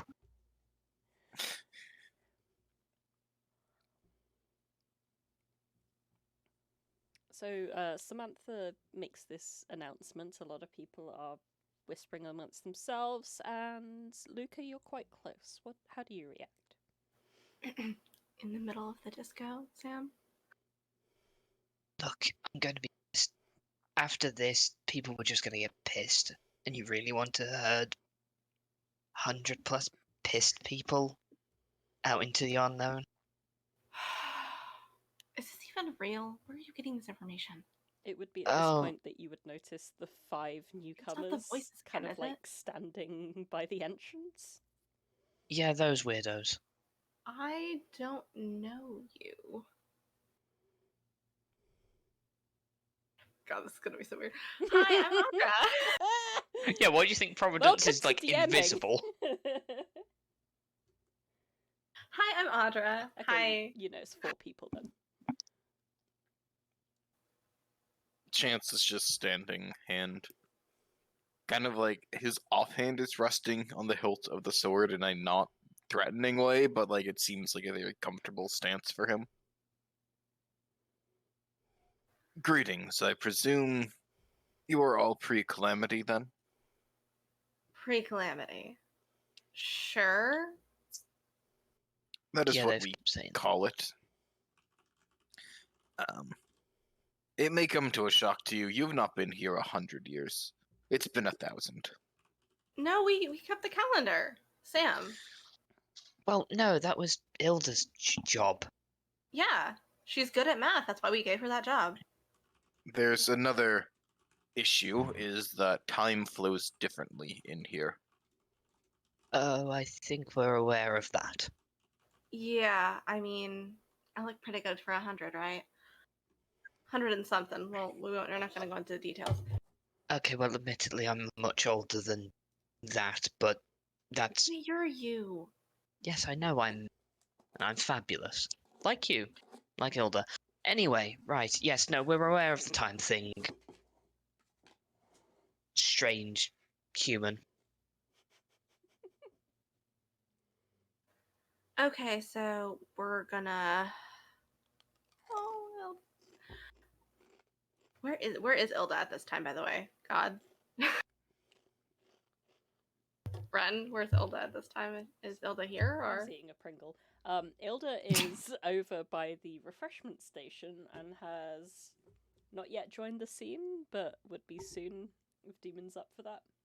No. Just gonna Ilda subtly would- wave Ilda over.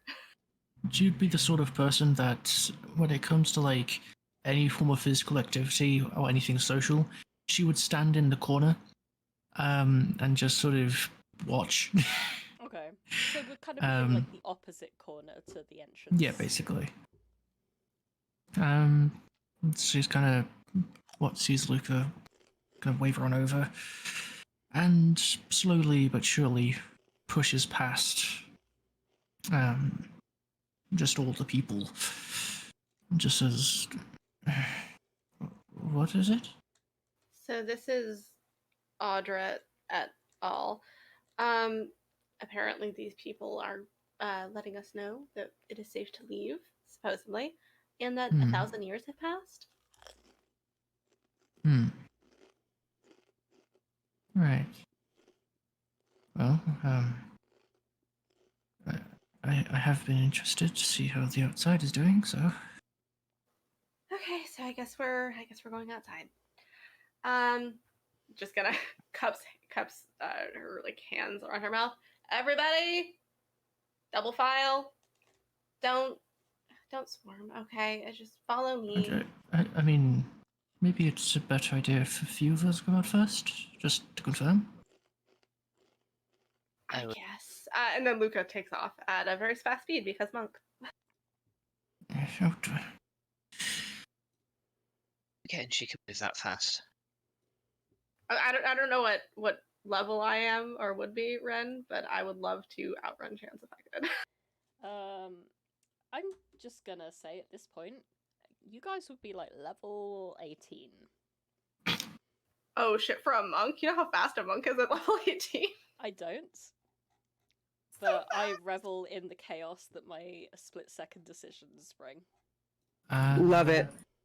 Yeah. So are we all seeing these people talk? Yes. I'm just looking around like, what the fuck is going on? At 18th, it would be plus 30. That is the breakpoint of plus 30, so it could keep up with Chance. Until he activates Blade Song, and then Chance is faster. Well, I can also bonus action dash around if I want to. And I can action dash around. Oh no! I mean, I can action dash. And I can haste to move even faster. Rude. Actually, I wouldn't be fully 18 monk. I would be split between monk and ranger, but it's fine. Then you'd be 5 feet slower, because even a 1 level dip is a break point, because it's 18th level monk is when it gets to the 30. I would be 15 monk. If you guys like, ranger. I can create like blank character sheets for the three of you. Amazing. I at the moment have just pulled up the other game, just changed the level to 18, so it modifies the proficiency bonus, and I'll rough guesstimate it on that. Okay. And then if it needs to be a full sheet, I can update it properly in the time. Yeah, I will do the same. I will create them, and it's up to you if you guys wanna. Yeah, I mean, why not? Gives me something to do. But they're not necessary right now, so. How about we get out of this hellscape? Hopefully everybody can survive the time changes, because that can be very rough. Luke was already gone. Okay, young man, I'm sure I can survive. You'll survive. It's more of if your lunch will survive. And with that, Chance will turn and start heading out. In response to the to Luca calling for people to like line up single file, a double file actually, I believe you said. Yeah, just for efficiency, double file, because 2 people can fit through a doorway. And also buddy system.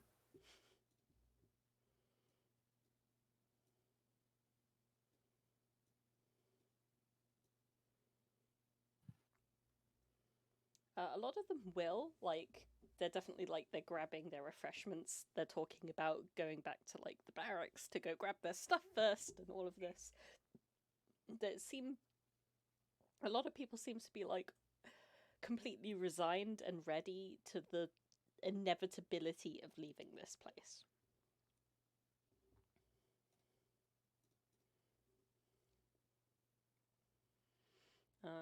But I'm assuming Luca would be like, no, this isn't leaving, we're just having a talk outside. Yeah, basically. Yeah, she's like, we're just going outside. We're going outside. Nobody step outside until you see me give the thumbs up from outside the door. Okay, cool. Keep coming.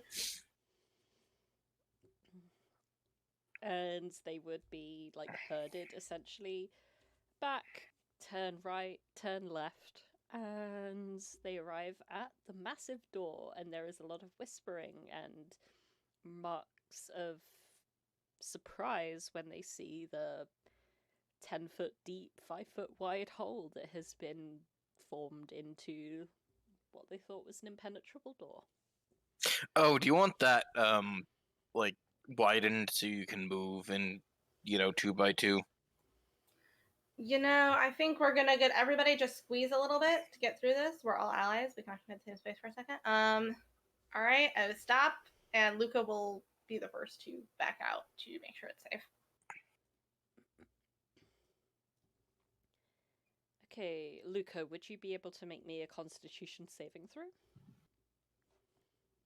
I can, or I can try. Let me just. You could brain guesstimate. Yeah, I have +2, but I wouldn't. Okay.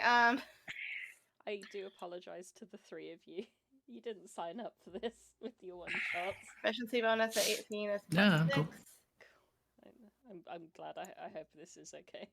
I'm not proficient to that. It's fun. I'm just gonna say +4 because that's what I would increase it to. Okay. And you're not proficient in that. I'm not so that's proficient an in con save. 8. No. So with an 8 overall, like you step through, and like the difference in time is bizarre. It is enough to make your head go woozy, and like you feel an overwhelming urge to evacuate your stomach through your mouth. Luca just does it. She just turns and throws up. She's like, she has enough wherewithal to do it to the side where no one's going to immediately step. Yeah. But it adds to the strangely moldy aroma of the lands that you emerge into.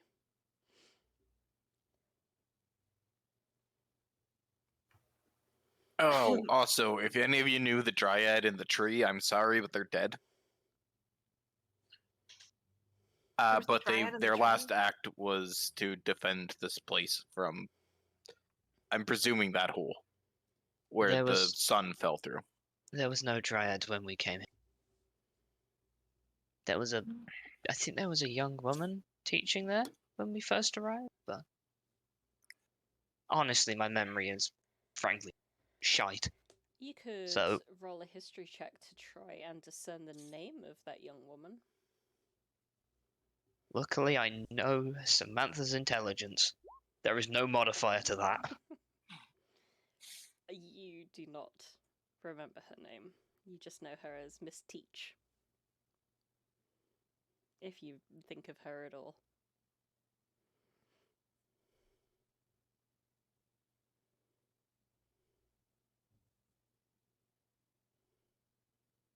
God, would you look at this place? I mean, kept surprisingly intact. Oh look, there's a museum we robbed, fucking bastard. Robbed? No, there was a mysterious fire right before things happened. Oh right, yes. And some stuff went missing. It was so weird. No, it was so weird. I really should have took that staircase with. You don't have to we don't know what the hell you don't have to lie to. We don't care. That's not what I think whatever authority here, a little bit if whatever authority here is long since dead. This is the bottom of an abyss that most people stay away from. So, let me just clarify world history. So you obviously had the Torahel Empire, and you had the other one. Both have fell and destroyed. Their leaders fused into a unholy dragon that now more or less controls the land. And that dragon had a child. Or wait, yeah. Uh-huh. A child or another dragon? No, It's no, like like, a dragonborn child thing. Right. It's kind of weird. I don't want to think about it, but all I know is that they exist, and they are leading an army to destroy the remaining settlements of this world. Okay, so there's no unifying government after those two. No, currently it's basically city-states with their own leaders and ways of doing things. We've killed multiple of them. Oh. Because they were evil bastards. Well, it was a subjective term. But in either case. So currently there's like 3 major ones left.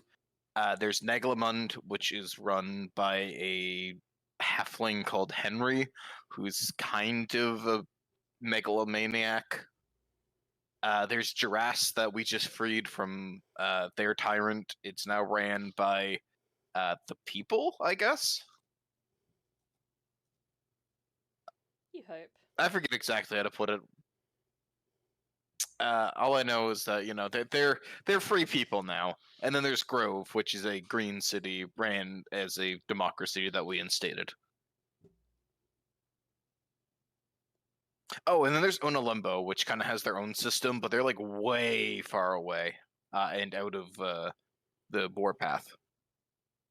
Are we recognizing any of these names? You would recognize basically none. Like, possibly on a limbo if your characters were very well traveled beforehand, because even before the cataclysm it was a very remote place. Oh, Samantha was definitely well travelled, simply because of age. Then should know the name on a limbo. But like, oh, good at least. Naglamund's maybe as well. You know, some of them ring a bell, but honestly, I'm mixing them up with like pre-Empire, those Empire names. Oh well. Yeah, there's, you know, some places that have been destroyed, whatnot. We just recently destroyed, or I guess sealed away, Rendayon. That was from the Medal time, though, so I don't know how relevant that is to 1,000 years ago. Rendayon. The name brings like chills of spooky bedtime stories that you were told as children. Yes. You didn't know it was a real place until chance matter-of-factly says it is.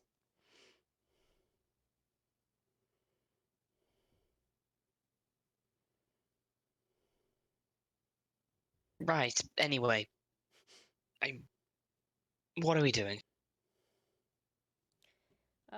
People have begun to file out, and they're kind of all congregating in like a most open area around here. Like, waiting for this open air conversation. There's a lot of like, they're moving quite slowly because they're all marveling at you know, seeing how their land has changed in what a lot of them still believe is only 100 years. So, as people begin to go out, and as Hilda gets out, would there be like a noticeable temperature difference from how it was before? Yeah, it feels a good 10 degrees Celsius hotter.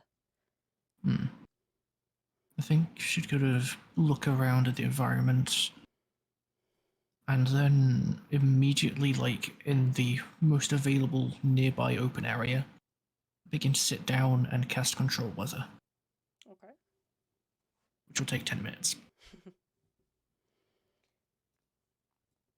Oh, also of note, if you do head out through the beanstalk or whatever, or the vines, and climb up out of the abyss, you're going to find yourself in a giant desert. There's a little bit of panicking at that statement. Okay. Listen. Well, Desert. yep. What was your Yeah, name? it is. The world is basically a giant desert outside of Grove. Would you mind keeping your voice down just a little bit? Yeah, Why? have a This little is discretion, simply man. matter of fact. Yes, but we don't want to panic the people in there. Here, we are responsible for them.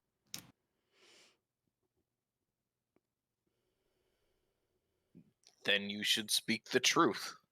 Yes, the truth, but you don't drop the truth on someone all in one go. You make sure they understand it, and then you slowly build it up. The last thing we need is panic. Trust me, we've dealt with plenty of it. We know these people.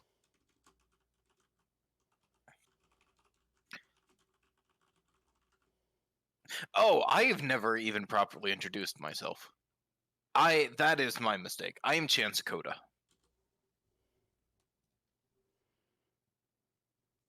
Right. He seems to be standing there like his name should mean something. Oh no, Cool, he's just man. extended a hand trying to introduce himself. Why do you keep holding your hands out to us? Was the handshake really invented within the last 1,000 years? You gain, Handshake. You gain like a hint that these guys are possibly just not of that society.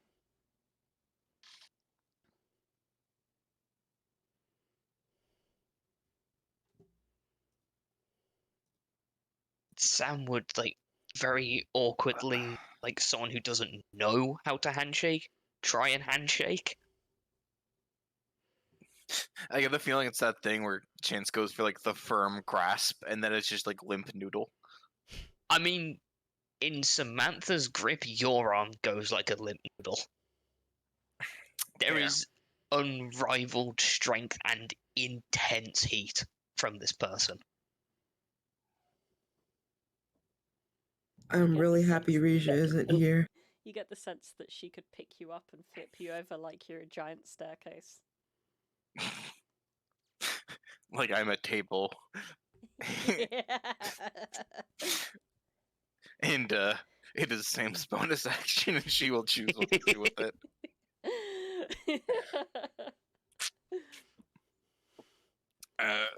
Chance just kind of like let go of the handshake and just slightly shrug.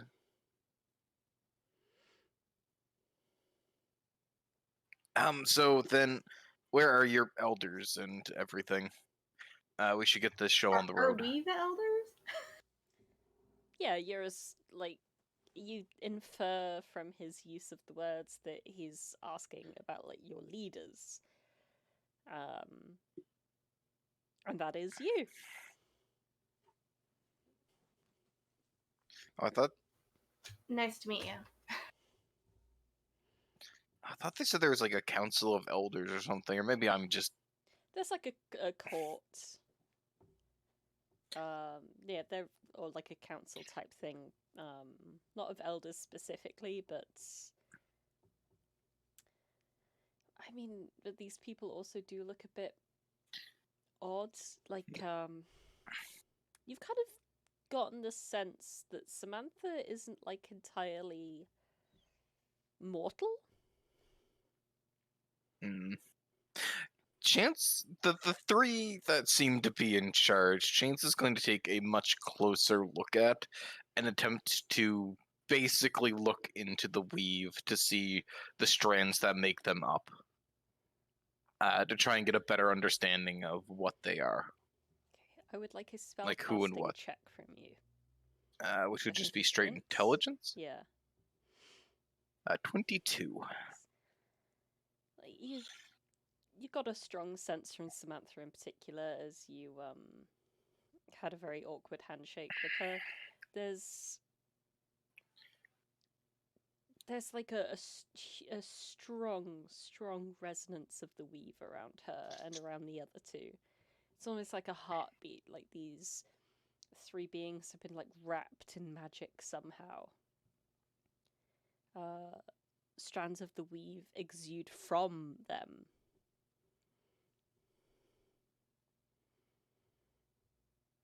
They seem to be almost wrapped in it like cocoons.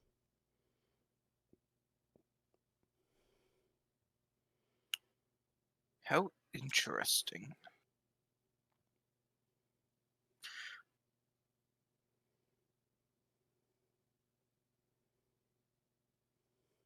Hey, what was your name? Chance? Eyes up here, buddy. Oh God, were you checking us out? I think he was. No, I'm married. Thank you very much. Hi. I'm Wait, We're marriage is more- still a married. thing? We're married. Oh, good. Something I still was exists, I more- suppose. I am what one would call a wizard. I was just attempting to see what I could figure out. Just gonna lean seems- over to names one day. Luca. Oh my god. Nerds still exist. I mean, I guess the books survived.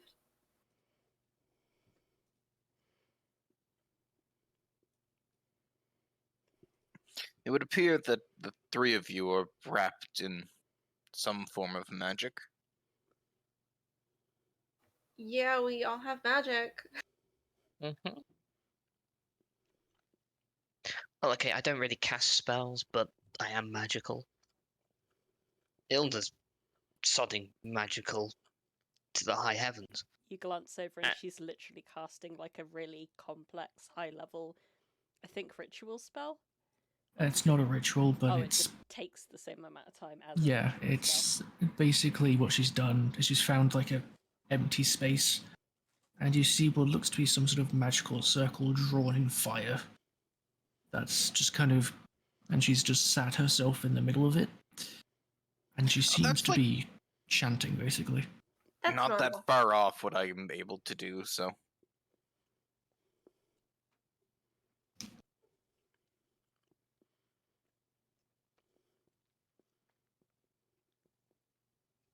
It still kind of surprises you. Oh, it's surprising, but it, you know, I would just based on like what I've inferred and seen of you, you don't seem to be bad people. That's sweet.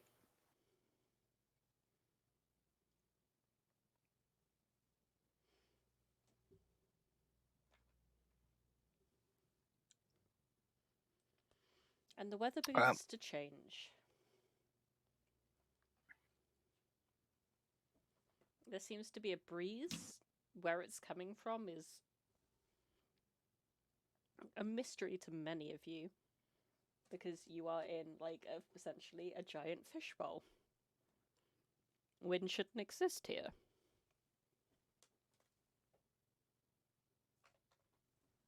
Ah, Ilda's doing Ilda things. Okay. That's normal. Right, so what's going on? Obviously we know who you lot are. You lot roughly know who we are? Should. No, I have no idea who you are, but Oh, that's good. Is it? Well, it just means, clean slate, clean introductions and stuff like that. Maybe we should introduce ourselves. That's probably best. Why don't you go Since first? they're not lying liars who lie. Luca, I'm martial leader.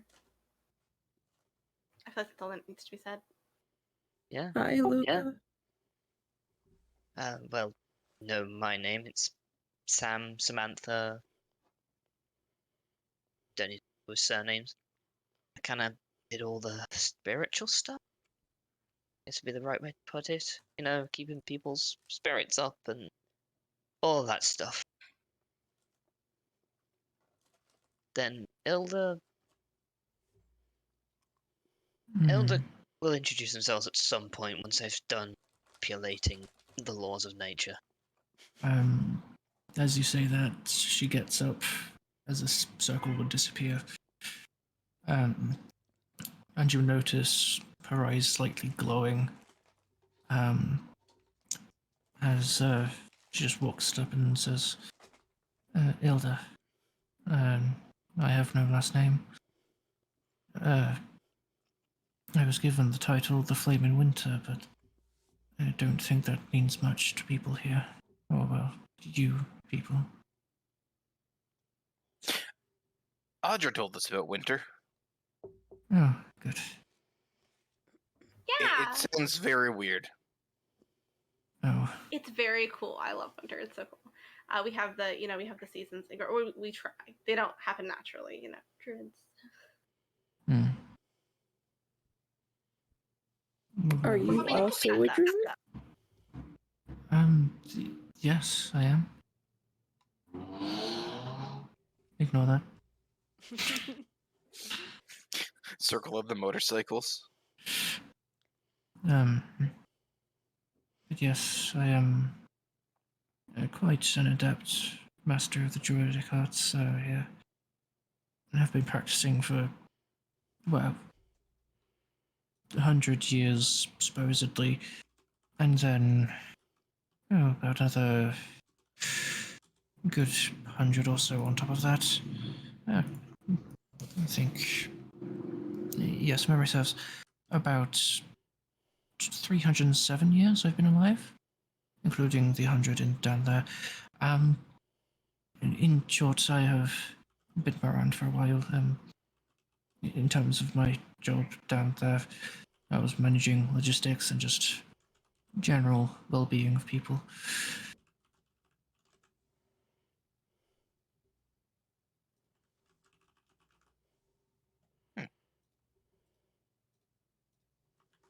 I think you'd be cool friends with Audra. I mean, we're all friends now, right? Now that we've introduced ourselves. But like as special friends, like how we're special friends.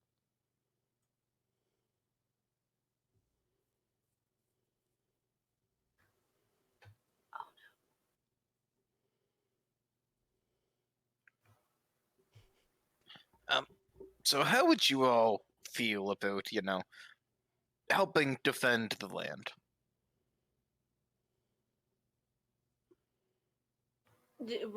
Against what? The insane leader of the forces that aims to destroy civilization. Giant armies, basically a war.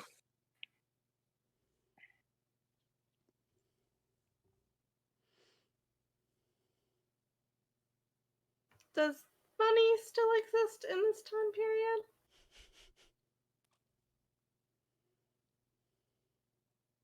Does what? Money, cash. Gold? Gold, sure. We're still using gold?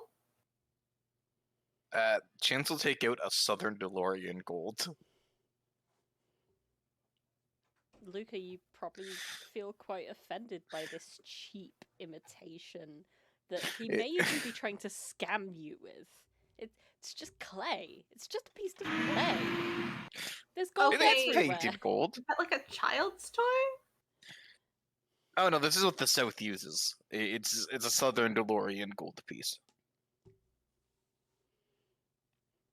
I think there may Insight need to be a persuasion check here. Yeah, insight check versus persuasion.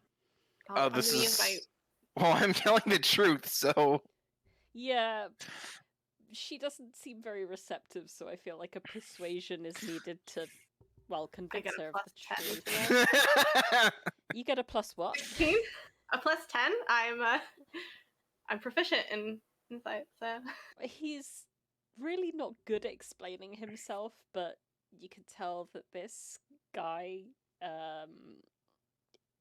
does not appear to be trying to trick you.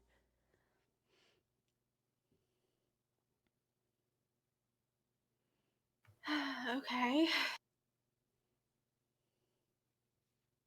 Sure. Ona Limbo uses like actual gold pieces as like Chancel put goodness. away the Southern DeLorean. However, that's like an oddity of their system. Well, I'd like to be paid in that, please. In the real gold. The real, right, guys? You want to be paid in real gold? Who said anything about pay? Oh, you. This is you want us to defending fight for you, so. This is defending the world against a tyrant. The fact that you are going to be able to live in the world. Well, what? What would you do? Okay. Chancellor is like fold his arms. So this Kamatawa is the only place left with. Who knows? He'll come here and destroy it too, potentially. But all civilization has been destroyed. What good is anything at that point? I mean, all civilization was already destroyed. We had the calamity or whatever. We were fine. Honestly, it sounds like a you problem.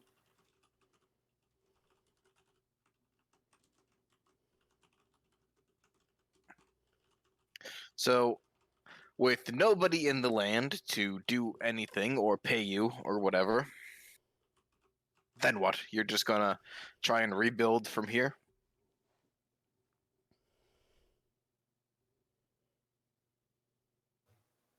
Luca just kind of looks at like Sam. You have to understand. Chance? Sorry, that's a really weird name. I want to call you Charles. The Adventures of Charles and Timothy. Isn't your name Samantha? Yes, it is. Young child. What? I'm not. What? Yeah, what do you do bringing a child here, anyways? That seems really irresponsible. Anyway, Arazid's not a child. Fully grown man. I'm a fully grown. I'm a big boy. Look, you've hurt my friend's feelings. I'm not very akin to really care about your people at this point. it's understandable. Okay, Chance. It's they have like 100 people with them. They could help. They'll take a breath and just. Playing two opposite characters is really hard at the same time. Okay. If it ever gets too much, let me know. I can step in.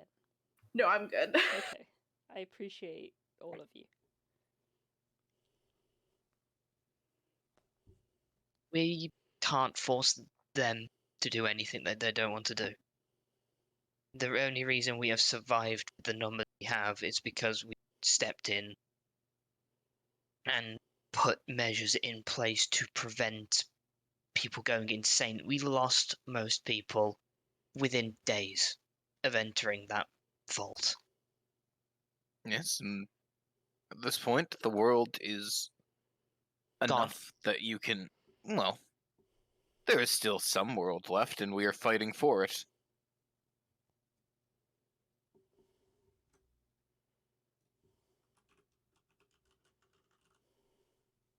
Fuck it. I've lived for over 3,000 years.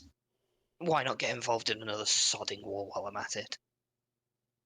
I'm not going to force anyone else to go, but I will come with.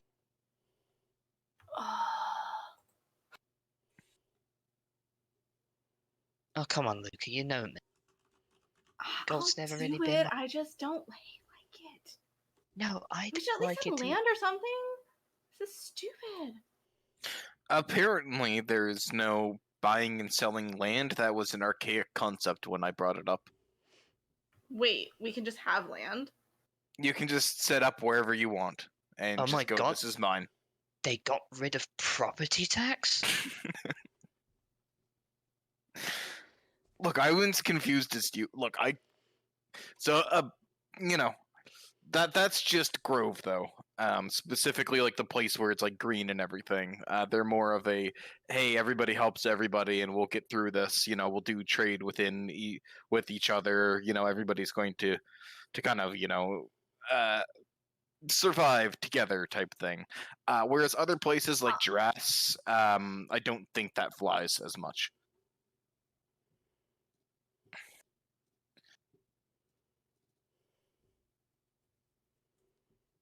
What do you think, Luca? And Ilda. Where's Ilda? Oh, there you are, Ilda. Yeah, she's just stood like right behind you. I believe it. Yeah. Well, I would like to be anywhere aside from here, so. Yeah, this has been honestly kind of depressing, so I guess I really feel like we should be getting paid. I'm sure there's somebody who's rich up there who will pay us. Do you have the stuff from the our reason for being here? I'm sure that's enough. I wonder if you're really supposed to get paid though. Yeah, but I mean, if there's no one to collect the job, then the rewards from the job are by default ours. I wonder if that turtle's still around. I wonder. Yeah, the turtle I gave a lighter. What? Oh, don't worry about it, young man. It's long before your time.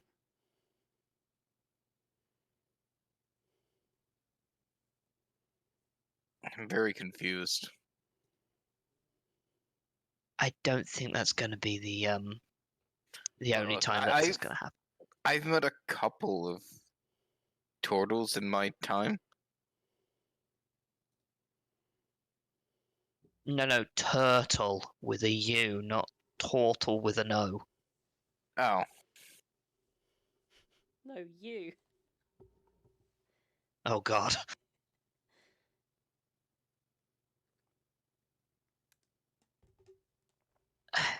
We can go speak to them. We'll see what people want to do. If not everyone wants to come with, we'll try and make sure things are okay before we leave here. Yeah, we'll go take a vote, and I guess if we're leaving, we'll have to. If people want to stay behind, we'll have to elect replacements. I mean, there's gonna be so much math. We taught them, right? Yeah, I mean, and if they can't figure it out, that's a them problem. I really don't like your cavalier attitude about it, but sure. I've come to accept it. What am I supposed to do, Sam? Nothing, but... Okay, fine. I do agree with you a little bit, even though I shouldn't. You get the sense that she is just mucking around, like she knows kind of what buttons to press to be like, you know what I mean, like jokingly. She doesn't press buttons she knows she shouldn't be pressing. And she'll just walk over and wait for the others to turn up.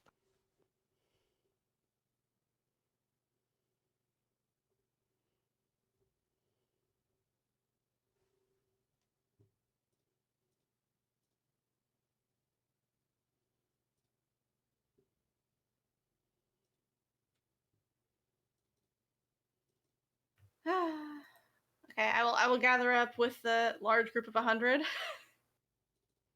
That's a good point. Of the 100 people we've got, based on what you've sent me, do we know what people are actually capable of?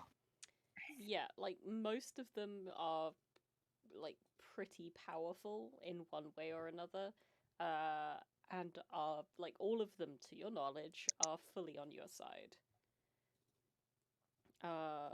Most notably, there is the assistant museum curator who was equally as appalled to find out what his boss had been doing when you put him to death. He is a furbolg called Horvin Crankbooster. And he has proven himself to be quite the studied wizard. There is also a drow called Balzumin, who used to be a priest. So he would be quite a high level, possibly clerical paladin.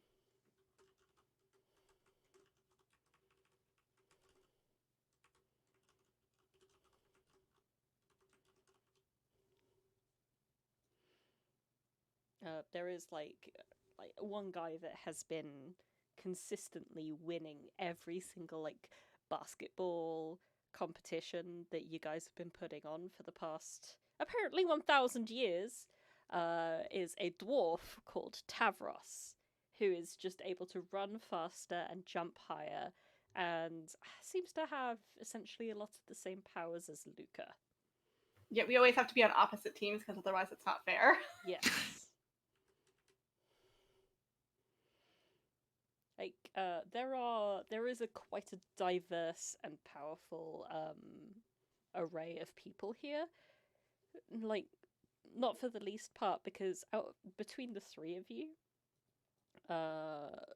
with like the help of the library and the recreational grounds, you have been helping those who are left just train, which is what has helped you get your individual levels so high. You've been also like helping everyone else with that. So I just want to make this clear. Whenever Ilda was forced to participate in physical activity, she substituted herself with an elemental. This became particularly contentious during the many games of water polo that you would be playing. As, well, it was determined that a water elemental was not exactly fair. And you were politely We have asked like to a list of rules that it's like certain things can happen, like me and Towers can't be on the same team. And no water elementals in the pool, and Yeah, Ilda was asked to no longer participate in water polo after that incident, which she obviously was very upset by.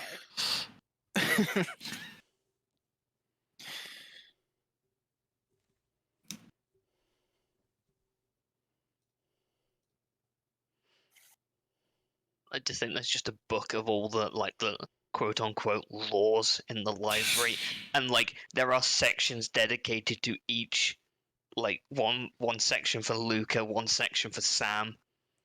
Yeah. There's one in Sam's section which is just you are not allowed to bench press the bench. There's another inhabitor of the bunker called Biter, as in one who bites. He is a half-orc, and he kind of rivals Samantha in terms of chaoticism. The thing he lacked is he doesn't have quite as much strength as she does. And there's definitely there's more of a novella than a full novel worth of rules that relate to them particularly. Good times. So who wants to tell them? I don't mind. no, I can tell them. Luca is strangely charismatic for some reason. Subclass reasons. Misty, Fey Wanderer below you. All right, everybody, claps her hands and just, okay, hi, I'm addressing you. Everyone shut up. The group gathered just kind of in the edges of the fields. They're kind of sitting, kind of like a group of school kids. Lots of excited whispers that, like, a couple of, like, teachers' pets are kind of, like, going, shh! I love it. Luca absolutely encourages this behavior. Oh no! Okay, back. It'd be like that. Okay. Everyone, hi. It's me. Obviously, it's safe to come out of the bunker. We're outside. Woo! You look up. Yeah, earlier. If you look up, you'll see there's still the giant crack and there's no water. It's just air. So that's a new development. Horvin puts his hand up. Yes. Savin, yes. I couldn't help but notice that there is only one sun in the sky. What has happened to the other sun? Yeah, what the fuck happened to the other sun? She says, turning to the Hexa. Chance points to the crack in the dome. It fell through there, and then he traces into the middle mouth thing. Fell down there, we've kind of reclaimed it, and we're just kind of waiting to put it back into the sky. But when we do that, it's probably going to flood the land, and we wanted to fully explore this area before, we did that. Luckily, we did, because if not, it might have killed you all. Or you would have been Okay. stuck in the bunker for, like, the rest of your lives. The sun is a very large item. I do not see how it could have caused such a small hole. It became like this big gemstone. It, like, as it fell, I don't know how it happened. Magic. Let's just blame magic. Magic's the root cause of everything. It condensed itself into this very big gemstone and shattered through there. Yeah. That's probably also what boiled the whatever water was here away. But the sun is not made of gemstones. The sun is made of beef. What? Chance just looks flabbergasted. I always heard cheese. That is No, the that's the moon. moon. Because beef and cheese are an excellent couple together. Mm-hmm. Yeah. Torvin, have you had breakfast? No. Yeah, that explains it. I just had The sun punch. is made of sun. Revelation Your of a shirt is made of lifetime. shirt. See how that sentence sounds? Yeah, the sun is made out of sun. It's made out of what it is. And It's like I saying, am like- made That's like out saying- of me. Yeah, that's what's like saying. Yeah, exactly. It's like saying, what is the grass made out of? The grass is made out of grass. The grass is not made out of grass. The grass is Audra a series slowly of plant... He kind of trails off explaining, like, cellulose. Audra slowly raises her hand, and then as it's getting explained, slowly lowers her hand. Feels a bit of a kinship with Tocyrn at this moment. Yeah, as this person's going on, Chance is just like, he can be seen nodding, and just behind his eyes is just a expression of, "Oh God, please kill me." Oh, wait, that guy's name is Tocyrn? No, Horvin, I misspoke. I realized. Okay, I was like, what the fuck? I was like, are we related? Just above the last message you put in is his name in the chat. Horvin Crank. Okay. Oh, that's what I thought. I was like, whoa. So, I just had establishing. you on the brain, darling. Weird shit happened with the sun. Something fucking weird. Mhm. That's, kind of, honestly, kind of not, I feel like not a person problem. That's kind of just like a world problem. Segueing from that into, so we thought it was the 100th anniversary. Actually, the 1000th anniversary. There's a couple of people that are like, woo! Thank you. Yeah, so Millennium, yay! Celebrate our There's like Millennium a lone anniversary. kazoo goes off. Amazing. Love the energy. So that happened. Also, apparently there's some sort of remembering everything. Okay, outside world is like mostly desert, except for this one place called Grove, which I think we should all build houses on because land is free now. More whooping. And Specifically at Grove, you might get a sword in the back or front if you try anywhere else. okay, so only at Grove, but that's where the good land is, according to the shiny It's where- girl. So Yeah, it's where land that's actually green is. sure. Also, there's a war going on, and apparently there's going to be like the cataclysm 2.0 if we don't do something. So the three of us have decided to fight in this engagement. Does anyone else feel like they want to show of hands? Like, Horvin, Oh, before oh. the end of your sentence, before you say, like, show of hands, he's putting his hand up again. But it's Great, like, Horman, thank you. No, I have a question. Okay, yeah. Why exactly must we fight in this? If there is another cataclysm, would we not be safer by simply repairing the hole? And look with at all that- this land that we have. We have fields. We do have land. I don't know about you, but like this. As this sorry. person suggests going back in, Chance is gonna walk over and like rub his hand over like the hole, and he is going to cast Stone Shape to seal the vault shut again. That's fucking rude, so I'm gonna do something. What do I have that I can do? And like specifically to get to the vault door, you need to go through one of 4 like downwards staircases that kind of all merge and then go as one staircase into like a spiral that gets to the door. Oh, and I then thought this straight was to like just bottom. like we were like standing by the door. Never mind then. Okay. No, we've gone to like another area. Look, I would assume I'm we're all just gonna sitting on the say ground here. this: if you go to Grove, you're going to be part of the defense. Everybody is. Everybody is defending the city. Wow, that's Listen. all the cool people are doing, and I suppose we should then. Okay, no pressure. If you want to stay here, it's fine. We'll probably have to figure out how to repair that hole because apparently this place is going to flood or something. I'm not going to force anybody to go, and anybody else that tries to force people to go is going to have to fight me physically. There's a lot of But- like cowering at that thought. I honestly, I turn my back on my people, and I'm like looking at the hexad when I say that. And the Hexag can see like the reaction of all the people that know Luca. It's like, doesn't sound like a great idea. Luca's not to be fucked with.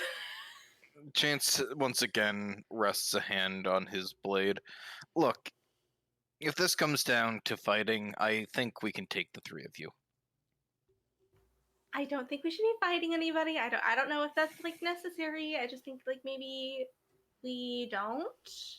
And you know, it's you would all be welcome in Grove, and you would all get like chance at like free houses, free housing, free food, cooperative living, a little bit of fighting, and then like straight back to cooperative living.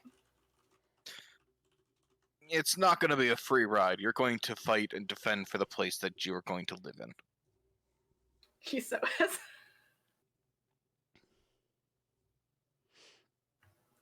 That said, show of hands, who would like to go to this grove? There's with varying levels of like enthusiasm and speed, like 90% of people put their hands up, including Horvin. Okay. For those who do not have your hands up, do you want to stay here and establish your own government? Do you want to go somewhere else? What are we doing? Like a couple of them kind of look shiftily around at one another. One of them stands up, a wood elf that you know is called Mikalin, who was originally a farmer. Look, I just think that we should think things over more.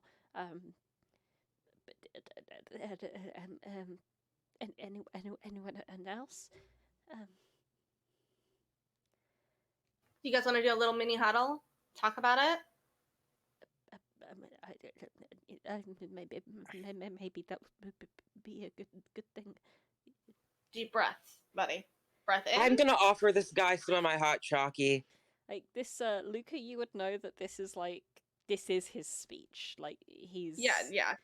I'm just trying to get him to like calm down a little bit. I know he stutters, but he's obviously clearly very nervous. Yeah. And I'm trying to make him more comfortable. His stutter is exacerbated by stress, but it's not something you've ever heard him speak without.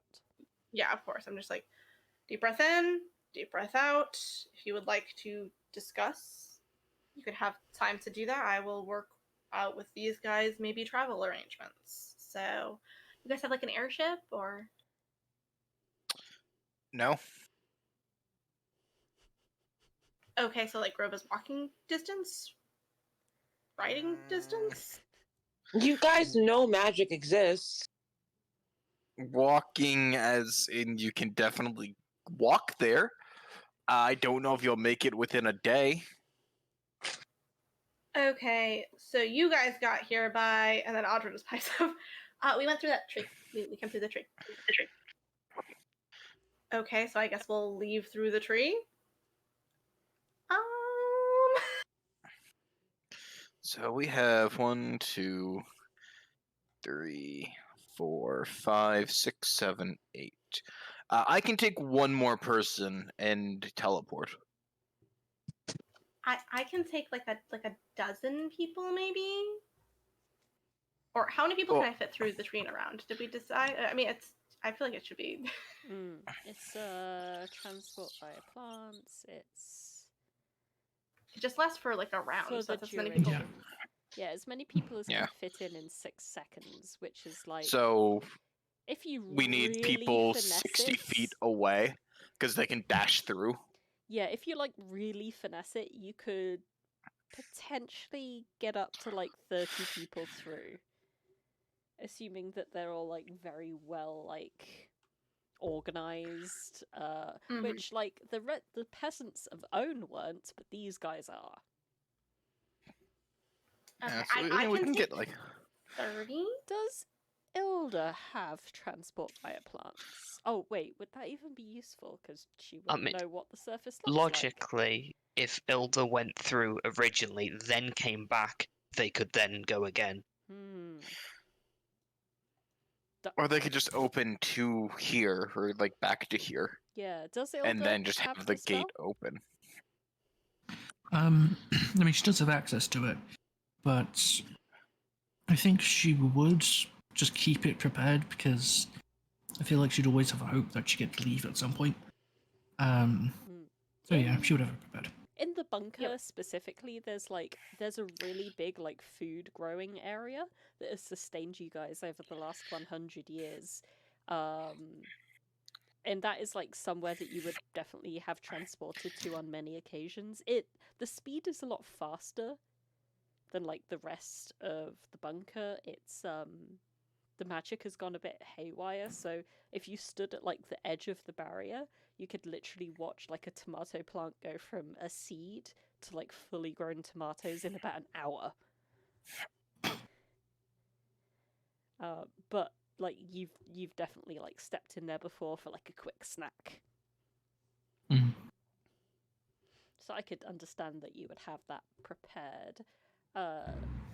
So you could pipe up with that, and Horvin would be like, if you have anything of the destination, then I also know this spell of yours.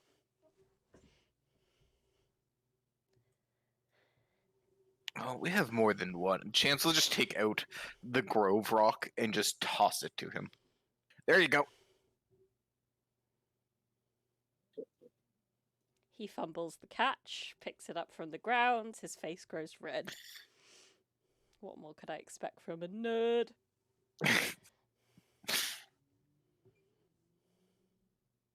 Okay. At least we know how to get there, hopefully. I think we need to just gather things, make sure it's done neatly. Do we want to, kind of pulls Lucas slightly to the side, do we want to deal with the people who have passed? Or should we just leave them in there? Sorry, you said do we want to deal with the what? The dead people. I mean, they're not going anywhere. I know, it just feels... Oh, by the way, do you want me to... them? You people, once you get everything out, do you want me to seal the place back up, or... You know, we could just have him seal it, and it could just be like a tomb. If you could, that would be... I'd be grateful. Alright, just tell me when you have everything out, because I really don't want to unseal it, reseal it, everything. I have everything on me. You good? Everybody good? You have all your shit? I'll be back in a minute. I mean, Sam, for a start, doesn't have their absolutely massive greatsword on them, so we'll grab that. Use your weapons better. You are your weapon. I kind of like wish that Samantha had taken the museum staircase like with her all the way to the bunker, but I'm thinking perhaps not. Oh no. That's why like part of the prayer for like the anniversary is to raise up their stairs, because she's like holding on to that victory, kind of like an athlete that peaked in high school. fair, it was almost 40 on a roll, so yes. It was fucking brilliant. I know it was. Sam would basically go into her own room, like obviously pick up all of her stuff, and then go to the library and take out. She'd keep most of the books in there. The only one she would take is like Is the almost like rulebook a for the things she can't do? Oh no, she'll keep that in there. She wants to confuse the shit out of people if they ever break into this place again. She wants to take out. I imagine there'd be like a book, like a community history book, and it'd keep records of like a census when people were born, when people died, birthdays, that kind of thing. It's the entire place's history. Luca, is the de facto historian. Would have kept those records. Oh, okay. I just assumed they'd be in the library. Yeah, she would have kept them in the library. Oh, okay. No, she'd have them on her then. Oh, Yeah, she grabbed them when she was like, "Oh, there's a chance to get out of here." She just grabbed all her shit on the way out. Okay. Then Sam pretty much watches over people grabbing their stuff, make sure there's no one left behind, and then gives the nod to close it up. Yeah, so Ilda would have her bag on her as she came out, but she seems to have remembered something as she goes back in and just re-emerges with what is essentially like a patchwork beanbag dragon that she seems to have either made herself or had made. And she just kind of puts it on her pile of stuff and she waits for people to come out. What colour dragon? It's like, basically it's made out of like a variety of different bits of cloth that she seems to have just found or something. So it's not really one colour. Ilda's multicoloured dragon. Yep. Okay, I think eventually people would find their way out then. Once the okay is given, Chance will run a hand across, casting stone shape to mold the stone back over.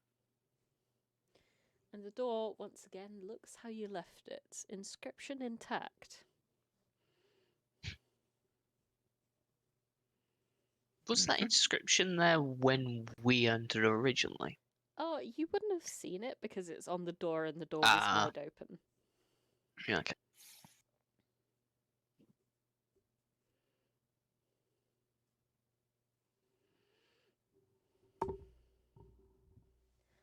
Well, that's that, I guess.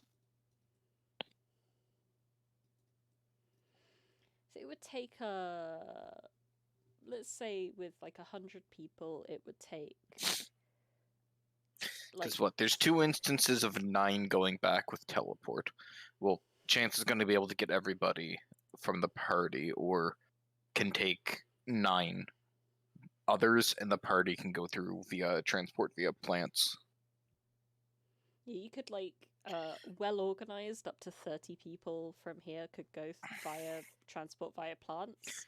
I'm assuming Audra would stay behind to do one instance of that, and Ilda would travel via transport with you guys, or with Horvin,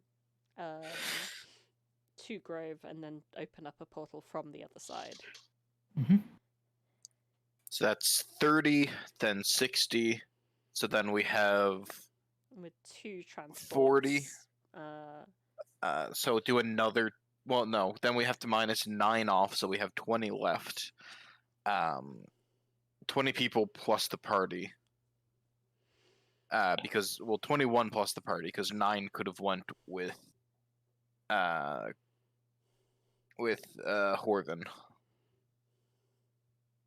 With teleport, because teleport does yourself and up to 8 others. Right. So that means we have 21 people left. I can take an extra 8, so we need 1 more cast of transport via plants. And in which case, I don't need to teleport.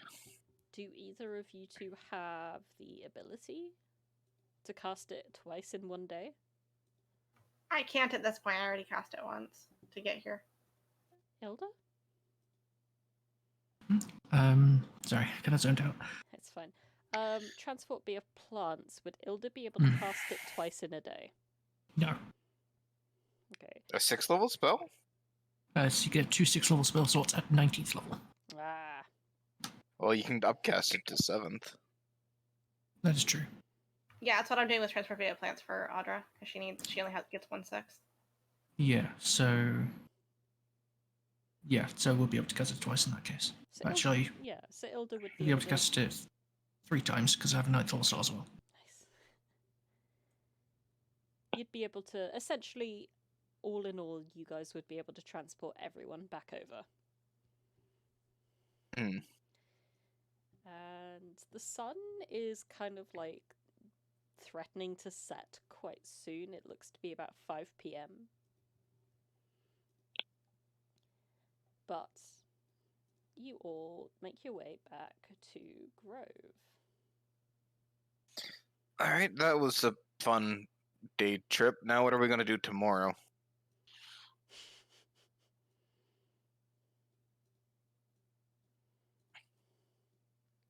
Go to another hole in the ground and try to find another secret society of individuals and also recruit them. I mean, that could be of, a potential. Oh no, there's 2 Samanthas. Oh no. Whatever will we do? There's a giant Samantha.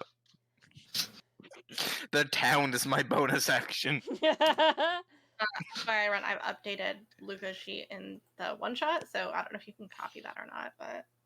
I think you can import it into the character vault in Roll20 and then...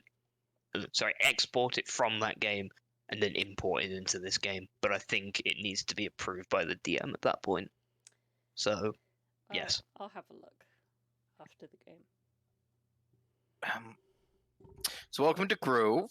This is, where we are going to defend the land. You haven't even met her yet, and you can feel Sophia's, panic at having 100 extra mouths to feed. And yeah, change. It's just walks beside Audra, leans in. So, at what point do you think Sophia is going to start throwing things at us? I feel like we can dodge. I feel like we have, the ability. You have your shield. I feel like if we stay next to each other, honestly, I don't know. I just feel like I can dodge better with you right there. I can also try to talk to her. I feel like we've had a good rapport going ever since I danced with her when she was a little badger. I feel like we've been close. You lot are incredibly confusing. Samantha just stands there. Also, I mean, if she doesn't want these guys here, I kind of get it. They did call me a little baby boy. They did call me a little baby infant boy. Listen, the only person calling yourself an infant is you, and if you want to infantilize yourself, I really don't care. You can't gaslight me. You can't do that. That's not a thing you can do. I can do whatever I want, actually. That's not what. That's no. Look, we're trying to be allies here. I think it's for the best if, you stop insulting our friend. You know what? What was your name? Timothy? I didn't tell you, and I'm not gonna tell you until you apologize for calling me a little bit. I'm 22 years old. I'm really sorry if I hurt your feelings. Okay, apology accepted. Thank you. I appreciate it. My name's Arazid. Ever, you shouldn't have accepted that. Anyway. My name's Arazid. Okay. Yeah, Luca, as you probably already know. Yeah, I heard. Hey, I have a question, and did you think I was a baby? Did you guys not have short races where you're from? Y'all did. So you're born this way. What? Yeah. Yeah. I thought maybe somebody had cursed you. I didn't want to bring it up and make it even more awkward. Say, Ilda would kind of just walk up and crouch down to Arazid and say, "I know, right?" Yeah.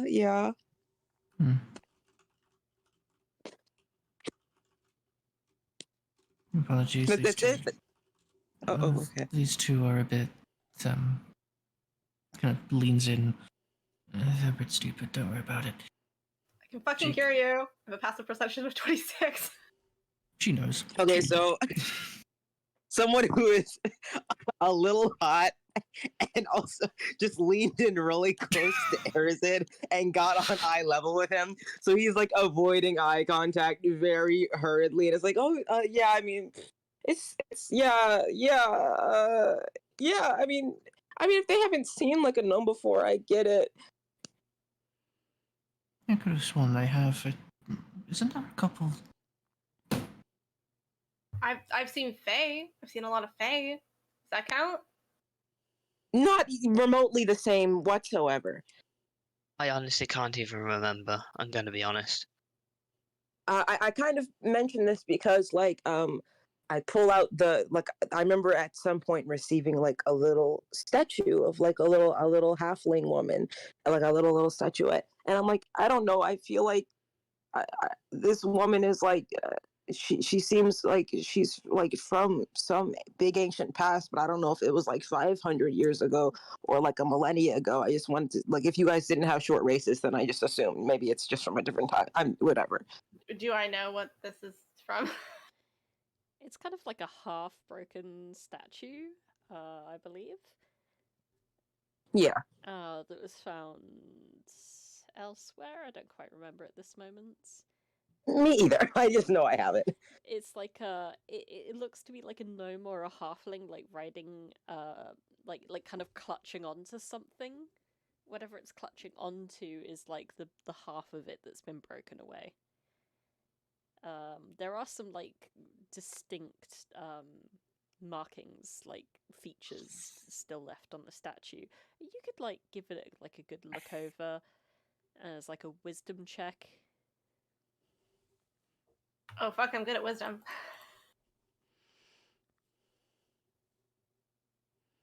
Not that good, apparently. Yeah, it's like it's some baby bitch boy from the past. Huh. Do you think she's riding? Never mind. Nope, this is the wrong crowd for that. It's like the way it's shaped. It's like clearly this this halfling or gnome or whatever was like so useless that they had to be like carried around like a backpack. Yeah, I don't know what the fuck that is. Oh, okay. I put it back in my looks like pocket. you broke it though. I don't know if you realize there's like a piece missing. Hey, what's your deal? What's your problem? Are you just like this with everyone, or am I specifically drawing some sort of vitriol from you? I just want to know. I haven't had breakfast yet. Oh. No, his immediate like passive aggressive vitriol just fades, and he's like, I can get you something. Like that's not a problem. I assume that Audra is already trying to force a good Audra's berry. already like, oh yeah, let's go get some sweet rolls, and like Luca's like the first person who's into it. That she's met. Everyone else is like, sweet rolls, what the fuck is this? And Luca's like, yes, okay, sugar, yes. Do you know how hard it is to have sugar in the vault? I had to like hide it from other people, and then they would get mad at me. You started an underground sugar trading empire. We were a little bit concerned about the criminal element in it, but admittedly the sugar was fucking good. Yeah, right? It was definitely one of the rules that was in her book, but it was never enforced. It was one of those like no underground empires, and then it was like in smaller writing underneath that, except for sugar trade. And like everybody initialed it. Chance? Oh yeah. As we're kind of moving and everything, Chance is going to attempt to use Mage Hand to trip up Luca. He doesn't like Luca. I am unsurprised. Okay. Dex save? Yeah. I don't know how you want to rule this because I'm just using Mage Hand to like, a quick grab of like the like ankle or like just have it like hovering like just at shin height to like trip over. I mean, technically, I don't think Mage Hand can manipulate something of that poundage, but you could like pick up a stick and use that to try and trip her up with. Yeah, it's like we're walking around, there's just a stick around, it'll just Right. raise a little bit higher than, and nobody knows because I can with the... Okay. With telekinetic, I can cast it without any somatic or verbal components. I think So for that it would be like a dex save from Luca, Okay. but like yeah, nice.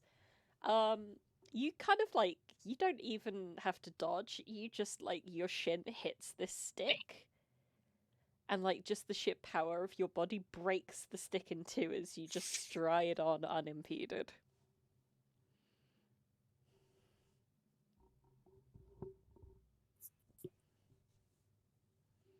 Do I notice this?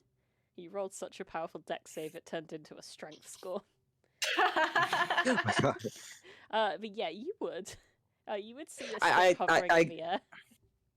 Oh, okay. I thought like when I noticed that it came from chance at all. oh no, it's cast without verbal or somatic components. So Oh, okay. You could intuit based on what you know about Based on how who can cast that sort of magic, yeah. and how Yeah, people have been based- interacting. yeah, I just based look on at- Chance doing things, moving things with his mind without even saying anything, I look at Chance and I give him just a very imperceptible nod, just like, yeah, I get it. I get it. I get it. I mean, he's not going to actively look. If Chance was still you, he would have actively fucking started probably attacking. But at this point, it's now just going to be passive aggressive.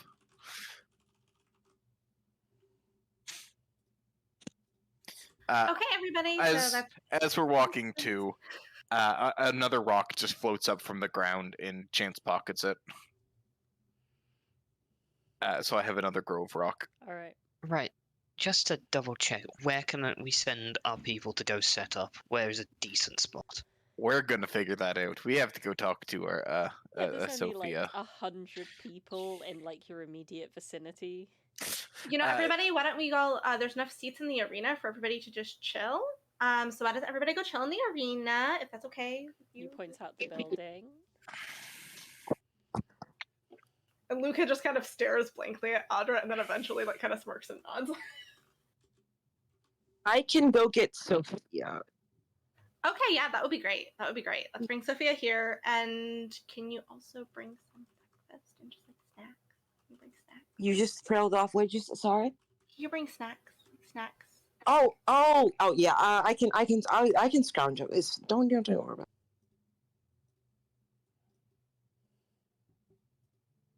Wait, so who is this Sophia person? I think she's the leader here. One of them. I said we established a democracy. Sophia's one of the leaders and one of them, basically the person in charge of the defense currently, while we're off doing our thing, slowing down the armies, fighting back against them, and collecting people for the defense. Okay. Okay, so you Yeah, have a yeah. council-based government. Okay. Yeah, I think there. What is there? 3 people in charge on a It's 2-year really elected. good because having one person in charge is like really annoying. It's just like Yeah. Yeah, we put 3, right? Or was it 2? For the next 2 years, the rule is shared between Sophia Perdak and Madame Lulu. Yes, it's so every 2 years they're going to re-elect 3 people to lead the city. Or possibly 1. These are unprecedented times. Fair enough. Luca, do we have the list in the book of the training groups, what people are actually good at? If we are meeting with this leader or whatever, yeah, then... yeah. I have a bookmark for that. Hold on, let me just flip Okay, open this sweet. huge book. Okay. Here we go. It might be good to try and either get people to sit in those training groups in the arena, just so we can easily point out people. Right, so like separate the warriors from the paladins, the warriors and the paladins from the monks, those guys from the nerds. Okay, let's put the martial guys in one area, okay, and then we'll put the ranged guys in another area, and then we'll put everybody with magic in kind of a third area, and they can flex to the other 2 if they feel like it suits them better. Mhm. Is Horvin like a wizard, or is he just like some guy? Is just like a commoner that's in there? He's like a wizard. He can cast It'd teleport. be so funny if He he can cast up to teleport, which means that he can cast magic on the same level as Chance, if We not got higher. some fucking high level people here. think Okay, Surely I got it. can cast all kinds of magic, thank you. I read books. I know you're so good at What? reading books. That laugh I just did was Pains disgusting. me I hope to no one say heard to I say love this, it. but how high of a level of magic can you cast? Well, put it this way, have you ever wanted to feel excruciating pain? Nobody wants to feel excruciating pain, Horvin. You don't speak for everyone, actually. He's the hottest. He's the hottest Secure- NPC you've ever made. I No. once dated somebody who worshipped the goddess Leviathan. They loved pain. Okay, so I'm just.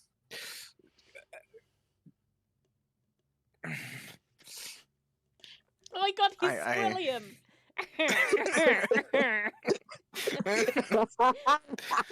Stop! Perhaps- I'm gonna throw up from laughing.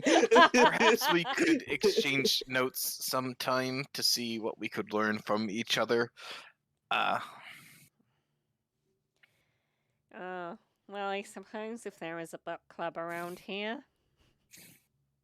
There absolutely is a book club. I mean, it's kind of like informal, but there's a library, and sometimes we go and we like read books together, and it's really fun. And you and Chance, I feel like, would have a lot to compare with your like spell books. I assume you have like a spell book. I read many books. Is that like your whole person? Sorry, that's mean. I shouldn't say that. Arazid. I'm sorry. What I'm more did sorry. you want from me? Did you want me to do jazz hands while I cast? It would be cool. No, please don't. I mean, the last time he tried that, we had to clean off fucking colour spray off the room. It was horrible. That was funny. I stand by that. Okay, it was politically it was not funny, but yes, it was fucking hilarious.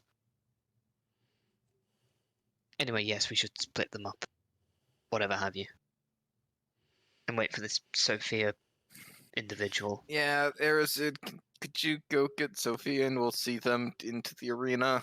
Then we can kind of Yeah. discuss. If Arazid's Yeah. recovered. I don't think I've recovered. I don't think me too has recovered. I don't think I'm gonna recover for a while. As soon as the image of Squilliam flashed in my head, I was like, I can't recover.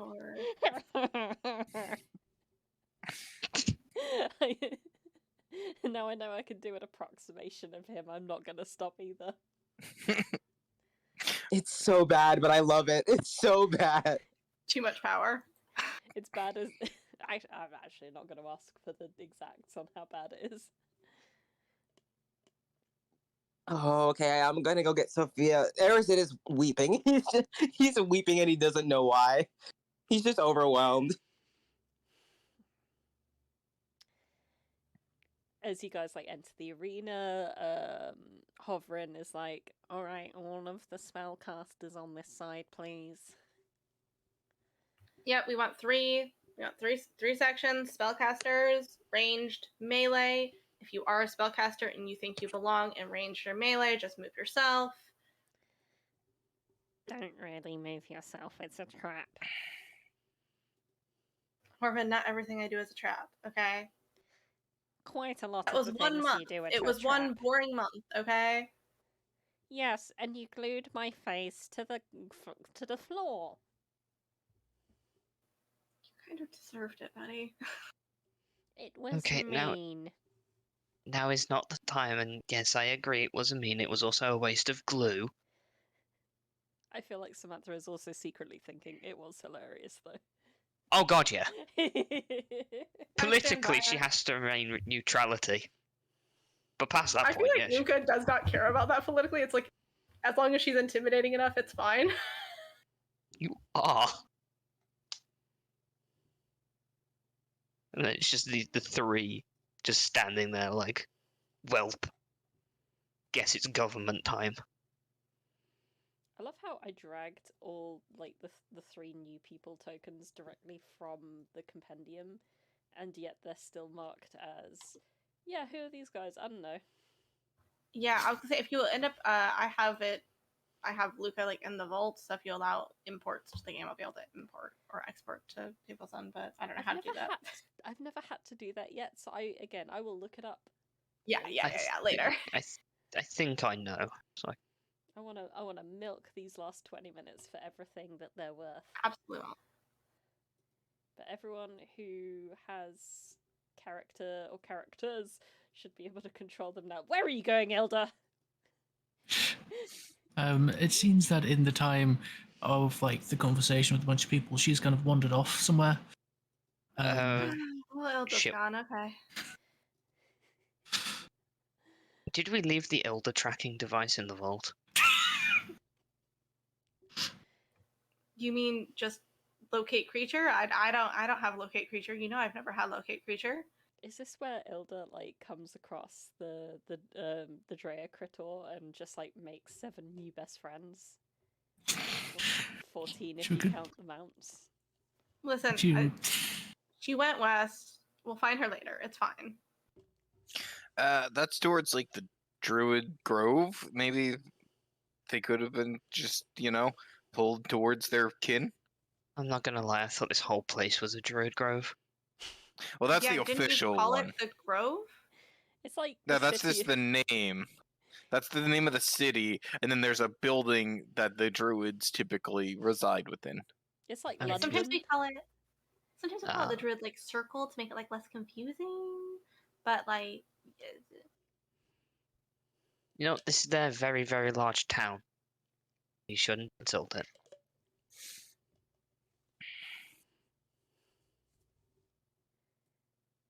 I'm kind of fascinated as to where Ilda is going. So she kind of wandered off in this direction. She sees like the few griffins and such, just pets them a bit, and then kind of moves to the Druid Grove, which is where she was drawn to, pretty much. Nice. Kind of wanders around there for a bit.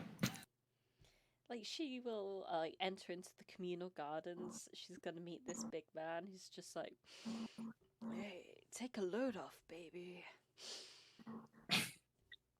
Would you like to partake in some of our delicious herbal remedies and stuff? Yeah." She kind of looks at this guy as like, she's in a state of, like, she's unsure whether she needs to respect this person or be concerned at their presence here. And she's just like, I'm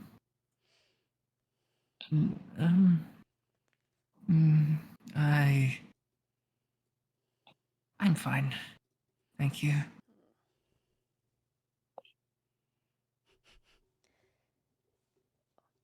Enjoy the gardens, man. Take in the nature all around us. Take in the nature within yourself.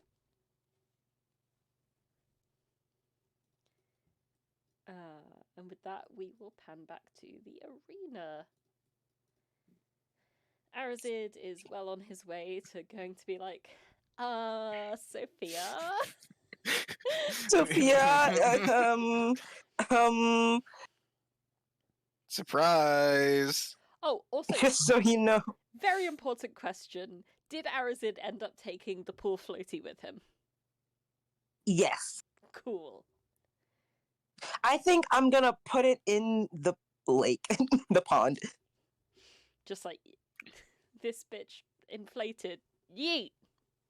Yeah, pretty much.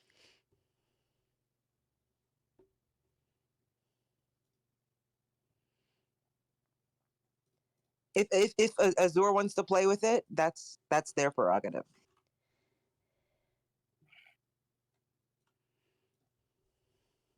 Oh, yeah, we didn't tell them that there was just going to be a dragon. It'd be hilarious for them to, just meet a dragon. Thankfully, the dragon is currently over by, out past the south gate, working hard in the forest. So right now, Azia isn't an issue.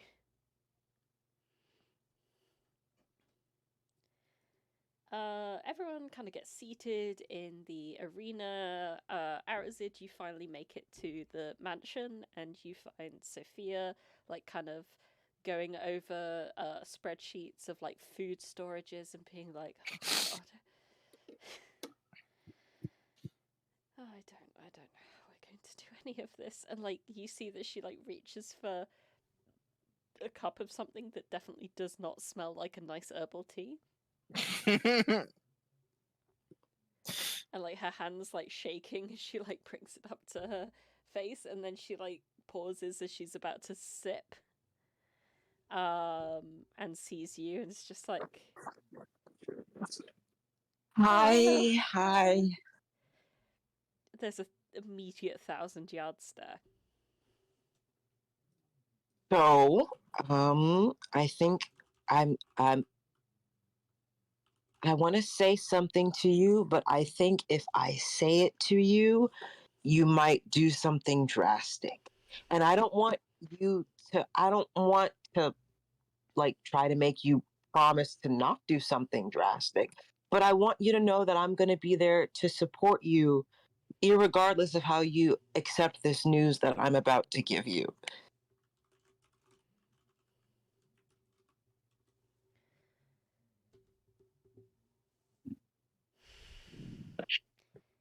You just brought home another dozen or so weirdos, didn't you? Oh, some is the word here is the quantifier that I don't think that's the one that I think is the problem, because I feel like there we've gone beyond some and moved into maybe the realm of many.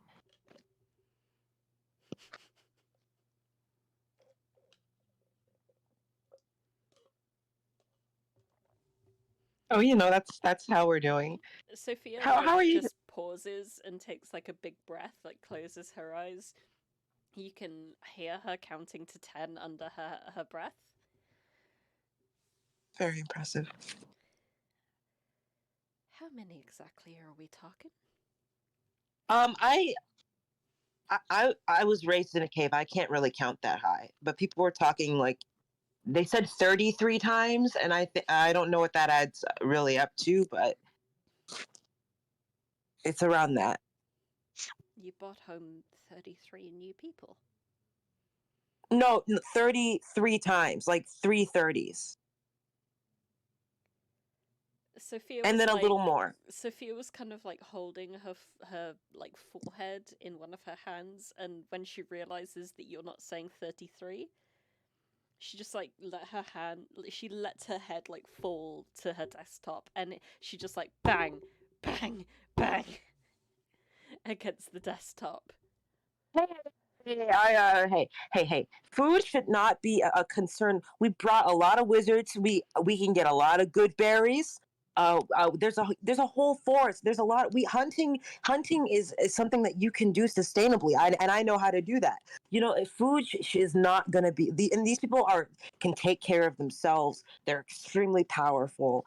One might even say, like, if you were just using weird terms, like very high level. And I don't know exactly, but that's like what I would say. And I feel like food is not. We can worry about food once we finish worry about war.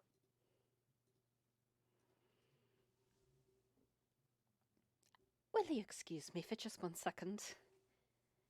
Oh yeah, and I back out of the room as fast as I can. No, like, she's, like, standing up. She's going to another room. She's just like, just wait here. Just excuse me. And, like, she walks I stay there.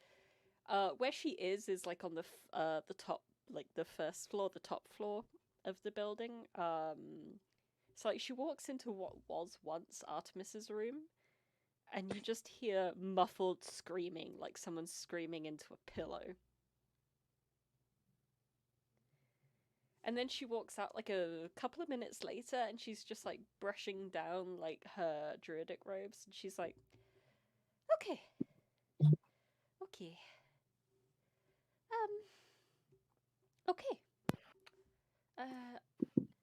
Where are these people? They're all in the arena. Okay. I'm going to go and get Perdak and Lulu. I would like to not do this alone. You're not gonna be doing this alone. I'm okay. So I'm not the best at logistical planning, but I am also like, I'm a ranger. I know how to plan stuff. You can also rely on me. I know I talk like a person who maybe is not all the way there, but I'm good at planning stuff. She lays a hand on your shoulder.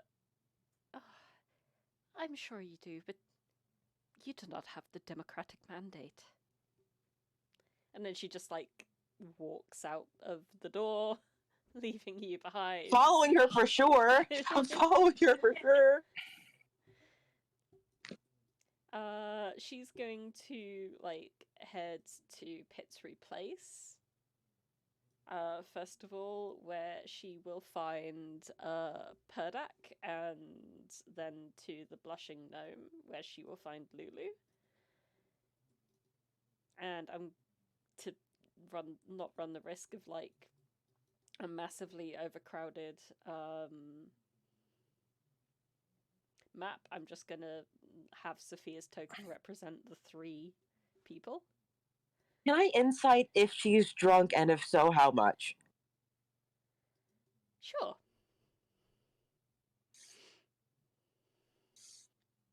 It's the 17. I don't know why that happened. She's definitely there's something on her mind. Whether or not it's alcohol inebriation or if it's just panic, you're not entirely sure. Okay. But eventually, you guys make your way through and to the arena, and she's steps to the middle. There might still be a little bit of blood from Bree, Lee, and Stabby lying around. That was a pretty long time ago. We really gotta clean this place up. Yeah, it's been quite neglected. People have had better things to do recently. I mean, the roof is also still off, so it's still open air. Yeah, but a lot of arenas are, so it's quite low priority. Yeah. We just made sure that the rubble wasn't going to fall on anybody, and then, Yeah. I assume in the center is where, most of, the named NPCs and the party members will be. Yeah. And I presume. feel like this is a conversation that is gonna take more than 7 minutes to do. So I don't know if you'd like to save this until next week. That might be a good idea. Yeah. Lots of RP this time. In a good way? In a good way? Yeah,